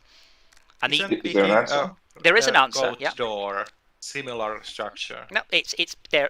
You have 200 beads. You put them in the jars. Someone else then picks a random jar and then a random bead. Maximise the chances, and it's quite hard. So it's a similar one. But that doesn't matter. Black and white, whatever's smarties. But people fasten onto it's a 50-50 chance, and you can't change that without getting right. They just stop on 50-50. Because the two obvious answers both give you 50-50, and then people sort of give up at that point.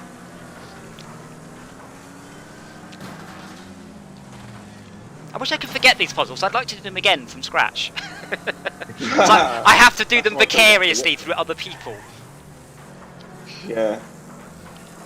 Have you done the 9 dots? I don't know, that was on my head. God damn it, Henry. But 3 grid of 9 dots. I don't remember it though. Yes. So, well, what's your obvious first I'm judgment about how to not going to do it. about the beads in the jar? Yeah, I'm not going to do it. I'm not going to do it. I'm not being interviewed for a job. But this is a fun one. Okay, I'll take it away. Think about it. But we'll forget, and that means all the people on stream won't know the answer. Well, tell them then. But then you'll know. That's all right. I'll get just as much enjoyment of going straight to the answer, I assure you. Ah. Can I take a guess at 1 in 99? So Nerisian says 50 black and 50 white in each jar. So an equal number of black and white in each jar. Yes, the correct that you'll get 50%. So 2 jars, 50% chance of each, and then in each one there's 50% chance of the right one. So your chances are 50-50. That's dead easy. How do you maximise that? How do you maximise what? The chances of you picking a white one or a black Yeah, so one. basically getting. Are you saying how do you get something other than 50-50? Yeah. Alright, okay. Preferably something massively in your favour. But, you know, if you do it massively in your favour, just change the colour you're picking.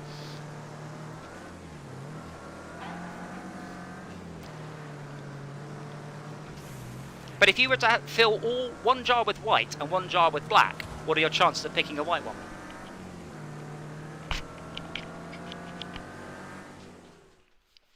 It's not a trick question. We used to do a couple of others, but I can't remember them.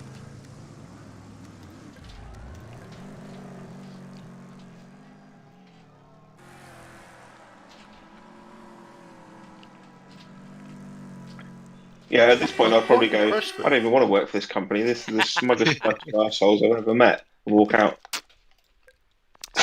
Sorry, what was that, Jay? Not probably a higher decision of that. I said I'm quite impressed with this Cardinal for a base game Oh card. my god. For the last like hour and a half, I've been trying to get my VR headset to work because it Last randomly time just... this was a talk point, I remember that this was connected to gerrymandering. Yes, actually, quite interestingly. Yeah, my headset randomly decided to say, "Oh, the connection's not good anymore." So I've had to plug it in and unplug it for the last 25 minutes. And Yeah, it's still... I turned my C connector around and it improved. I'll try that, but I don't think that's the solution. 'Cause I think I've already done it. That's what I had to do. I had just plug into the C connector upside down. It should work either way up, though. I don't understand. Nerisian, with the 2 probabilities, you essentially do the probability of the first bit, then the probability of the second bit. So the probability of each jar is always 50-50. That's an easy one. And then it's down to the distribution is the clever bit. Adam, why Yeah. does that work? I think the connector's really For cheap. fuck's sake. So don't unplug it, just turn it off. So, Adam, if you put all but one, if you put one bead of the wrong colour in each jar, what does that do? Ooh, Still 50-50? That's so. Well, that's actually. Hold on, I'm going to work this one out now. I feel like it's still 50-50. So you're saying you put 99 white and 1 black in one, and 99 white and 1 black in the other, like that. I'm just going off gut feeling here, which is not how you should approach probability, and it still doesn't feel right. But what does that do? Have you worked that out at all? Consider that? That's no, that is still 50-50. Actually, Yeah. no, sorry, it's not 50-50. I think it's 1 in 4, like 25%. But yeah, that's still exactly the same answer. I mean, the thing is, if you play D&D, this is quite an easy question. If you're not a D&Der, then not so much. Because in D&D or other role-playing games, how do you win? What's the best way to win? That's fine, though. Min-maxing. Wait. You betray your you betray your party and take the overpowered item at the end. Get a girlfriend. Min-maxing. Which part are you talking about? Character creation or Min-maxing. which part is won by min-maxing? Min-maxing, so if you're a barbarian, you don't put any points into int, you put them all into strength. I don't see how the analog carries, but Sorry, yes, I'm sorry. talking about the expected damage. I do apologise, mate. When I've been saying 50%, I meant to say 25%, not 50%. I do apologise. Oh, okay. Right. However, you can get the probability way, way, way, way higher. There is a solution, and it's quite interesting. But again, it's a bit like the Monty Hall problem, because it is a two-part probability. There is the first part, and then something changes, and then there's the second part. Well, yeah. Are you talking about because you first select a jar, then you Yes. select randomly from the jar? Yeah? Yep. Okay. So, because I thought you were saying that you just pick randomly from the full set of beads. You pick a random jar, and then you pick from the beads in that jar. Oh, right, okay. What happens if you put all the beads in one of the jars? What's your probability then of getting a white? Just walking in the space is quite. Or in this case, it reveals a lot if you actually think about the things that you go through. One would think that they wouldn't tell that much, but here it actually does. So what's the probability if I put all the beads in one jar of picking a white bead? That's Chalker. Well, Schalke, what's the probability of picking a white bead if I put all the beads in one jar?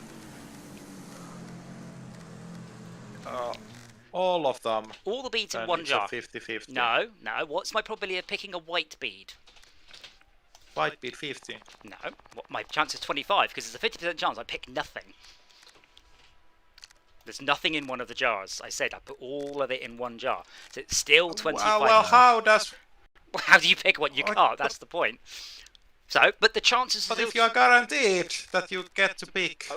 You. Okay.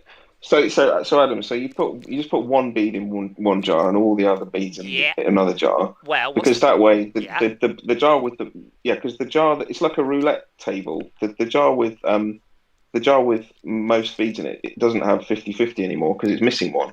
Yeah. So what are the odds if you pick the mixed jar? If you pick that one, what's the odds of you getting a white bead? It's slightly increased. Yeah, slightly. If you've got one extra one. What's the chances of you picking a white bead out the other jar? Yeah, so if you put the white bead in there, then at that point it's 100%. 100%. So what's your overall probability? I don't know. It's going on intuition, as I say. Is that the answer? Is that how you do it? That is the answer. So that's about 49.9%. 49 point. I can't be bothered to work it out. 49.99, I think. 49.9. Yeah. Because the chances are 50% that you choose jar A, which has a white bead in it, and therefore is a 100% chance of a white bead, or you have a chance of picking jar B. I'll get the right answer, but I wouldn't be able to describe it very well. Yep. So I'd probably not get past the paper sift. Well, I mean, in this case, you would just then. It's quite easy to work out the probability from if I give you the setup. Yeah, I'm a programmer. I'd use the computer. Yeah, but you need to know what to put in. But yeah, so when you pick the second jar, your chances are slightly less than 50-50, ever so slightly less. That's just being good at designing programs. Well, yeah, but that's what we. It's not always about. I disagree with Adam about whether you can pick an empty jar, because if it rejects, like I can't pick a thing from the jar, then it just rejects the empty jar. The question was the question was how do you maximise your chances of picking a white bead? Not how do you equalise it. How do you max the chance of picking a white bead? If you pick a jar with no beads in it, you can't pick a white bead. Your chances are 0% in that case. Yeah, but I'm guaranteed that the bead gets picked. So the case that one of the things is empty is... half the time there are no beads to pick, so therefore you do not get a white bead. No, but the question says that if there's a random jar that is picked, and then you pick a bead from that jar. Yeah, that is picked, and that will succeed. It cannot fail because of the hypothetical. Correct. Yeah. You pick a random jar, cool. And then what are your chances of picking a white bead from a jar with no white beads in it? I'll give you a clue. It's quite small. It's very small. But I'm not picking. Smug mode. I'm not picking. But if you pick a jar, the chance that the picked B is white is undefined, or like. No, the chance of you... It's about 0. Schalke, if there are no beads in the jar, the chance of you picking a white bead from that jar are 0. You can't. There's no beads in the jar. There are no beads to pick. Like, it can't be any outcome, so... No, the outcome is... No. No. The outcome is you do not get a white bead. That is an outcome. I like how Adam's gone pure maths and Schalke's gone metaphysics. You can't just say You The can't. answer is not a number. No, but Schalke's adding rules. Schalke said, and if I don't get a bead, therefore I get to pick from the other one. No, you made that bit up. No, you don't. So, yeah, so you're imagining sort of grasping at the jar and missing because you've got a weak grip. Like your hand is like a fairground grippy game. Why haven't I knocked the jar on the floor? Yeah, so Nerisian, if you put one white bead in one jar and in the other jar 100 black and 99 white, your chances are a 49.9, I believe. It might be 49.95. I'm not 100% sure, but it's almost 50-50. This is kind of how a roulette table works. Yes, except that you're not losing any money for this, so that's good. Yeah. Because the roulette table presents like a 50-50 problem, but really there's a double zero. Oh, yeah. Yeah. This one. No, it's the good. I say the good ones just have a 0, but the bad tables have 2 0. Also have a double 0. I think. Yeah. So even further in the table. I did spend a little bit of time in a casino in Atlanta, and I did what any self-respecting computer programmer would do. I went into the corner with my phone and I looked up what is the best and worst things to play in a casino. And essentially, Blackjack, isn't it? Blackjack. Yeah. Now, I can't remember. Blackjack is either slightly better than 50-50 or slightly worse, but it's the only one that even comes close. All the rest, forget it. You might as well just burn money and hope that it turns into gold for all the chances are. You know, you can get lucky, but you probably won't. But I like the jar one. So the jar one is similar to the Monty Hall problem in the sense that it is a two-part question. You calculate the first part of the probability, then the second one, and then get the end result. But I find it easier to understand because the first part is so simple. But it doesn't have the host's knowledge, making it more difficult. Yeah. Well, I've since I learned about the Monty Hall problem, I've had so much fun going through it with people. Well, before today, I had so much fun, and especially if you do manage to get someone have the penny drop and have that kind of like moment. Sometimes people flip and flop, like they'll get it, and you're like, yes, brilliant, they've got it, and then they'll come back the next day and they'll go, but hang on, and then they go back to the wrong thinking. Sorry, Nerisian, the basic chance is 25%. I apologise, I said 50. I was an idiot. Essentially, when you start the puzzle, if you do the obvious selections, you'll get 25%, 25%, 25%, and a lot of people in the interviews would then rapidly just go, the answer is always 25%. And then you'd have to gently nudge them going, what if you min-max the jars? And then you ask them, what's the probability of picking a white bead from a jar with nothing in it? Well, the chances are 0. Oh. Then it begins to dawn. But the point was never seeing if they could get the question. It was how they would attack the problem. You know, physics. How would they calculate the probabilities, and then how would they try some different ones and see which were the best one? Because, you know, just getting the problem, and if they knew it already, you know, which occasionally happened, it's got kicked, then they would need to, you know, understand basic probability. We already did one with the hats and the prisoners, but that's a bit more of a well-known one these days. Because that one stopped our office for a whole day because there was no internet. We couldn't look it up. We just received it in an email, and we spent the whole day on it before we finally cracked it. Like the whole office came to a halt with this bloody problem. At the risk of you might not want to do this because of spoilers, what was it you were saying earlier about the trolley problem? Because I didn't remember what that was referenced to. Are you serious?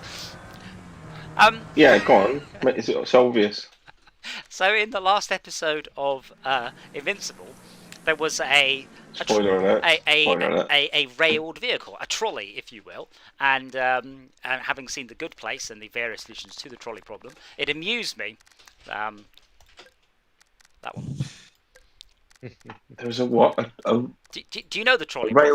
A railed vehicle, yes. Yeah, like a trolley. Yeah, but maybe I was getting a drink or something whilst watching Invincible. I'm just trying to picture the scene that you mean.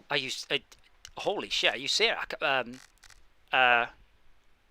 I'm just being stupid. Just describe what's going on with that in a spoiler-free way. There was a fight going on underground. What would be a subway train? Did I skip an episode? Shit. What episode is it? 8, the last one. That shot was, it just went on and on and on, and I'm just like, holy shit. And then I started to giggle because I thought about Ted Danson being in The Good Place and the trolley problem. And it was also referred to in the flashback too. There was a little flashback later on.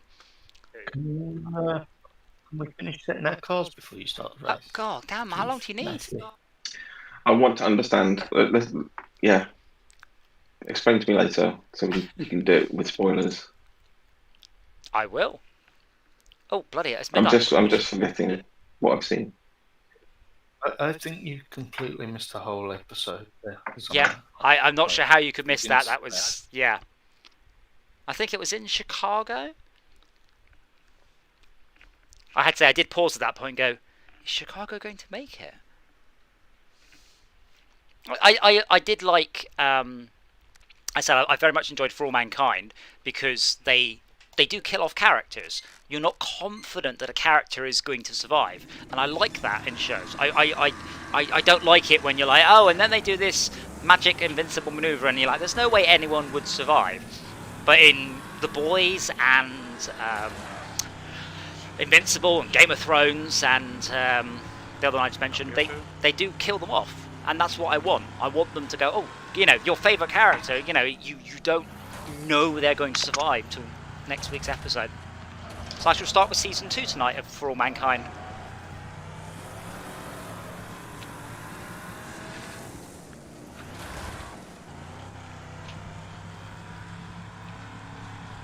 I did like the review. Oh, you only watched season 1. Okay. Yeah, I've just finished season 1 last night. Oh, so you haven't seen the scene I was referring to then? Some great stuff coming up. I don't know. Well, because you wouldn't even know who Kelly is. I don't pay attention to names. I've noticed.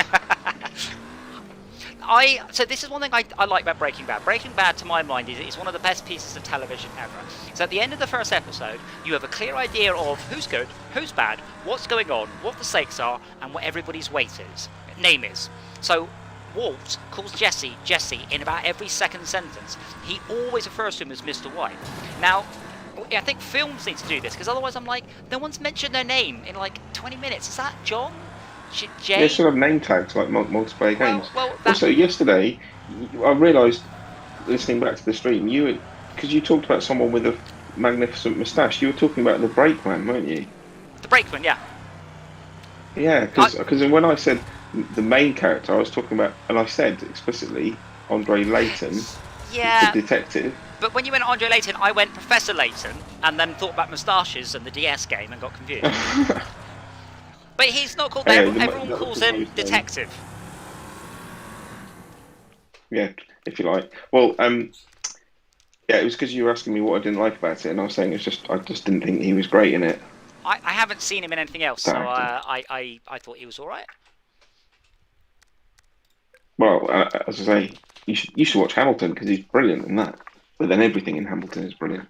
Is that a period drama? I've honestly no idea what Hamilton is. I'm purely guessing on the name. Have you been living under a rock? I don't have It brings exhaustion.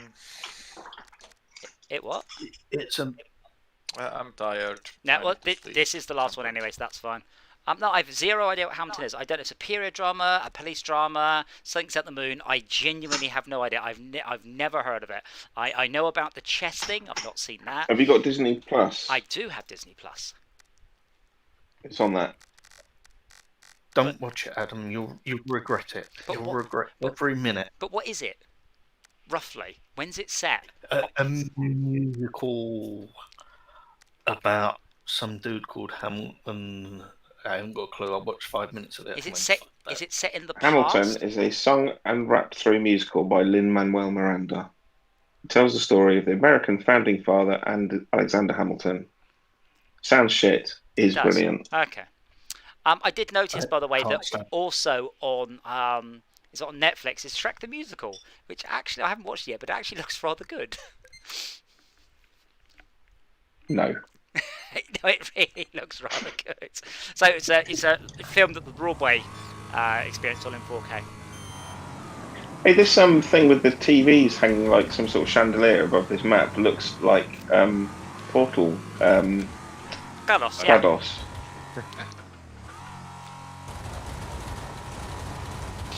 Well, this has gone about as well as usual. I will absolutely decimate everyone unless I come a cropper in the cross junction.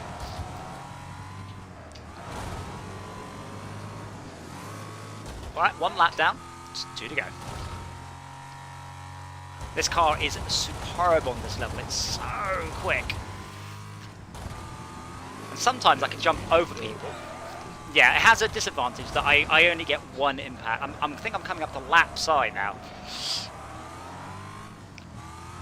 I did crash right at the start. It sounds like a you problem. No.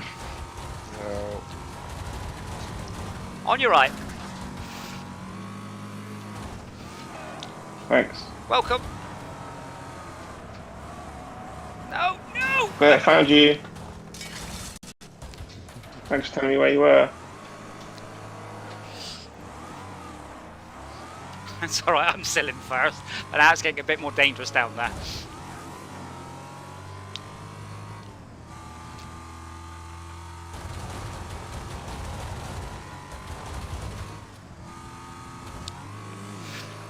On your left side. God, I nearly actually went up top of the fence then. Oh, I like that track. I like that game. I lost wheels. Yes. I'll look to reset for F's sake. There are a few games that are just the exact opposite of SnowRunner. Like, not SnowRunner, sorry, Farming Sim. Like, I like that WreckFest is, on the face of it, exactly the same game. And completely different all at the same time. Now, can I close my motion chair? There we go. Well, thank you everyone for watching. Hopefully Schalke will do another amazing edit, which I find they're so good. They're so good. Watching back all of this condensed into 5 minutes is amazing. So he always links them, so please check those out. We'll be back tomorrow with Barrow Trauma, I think. What? I was just imagining like a discombobulated 5-minute edit of ranting about the Monty Hall problem. Perfect.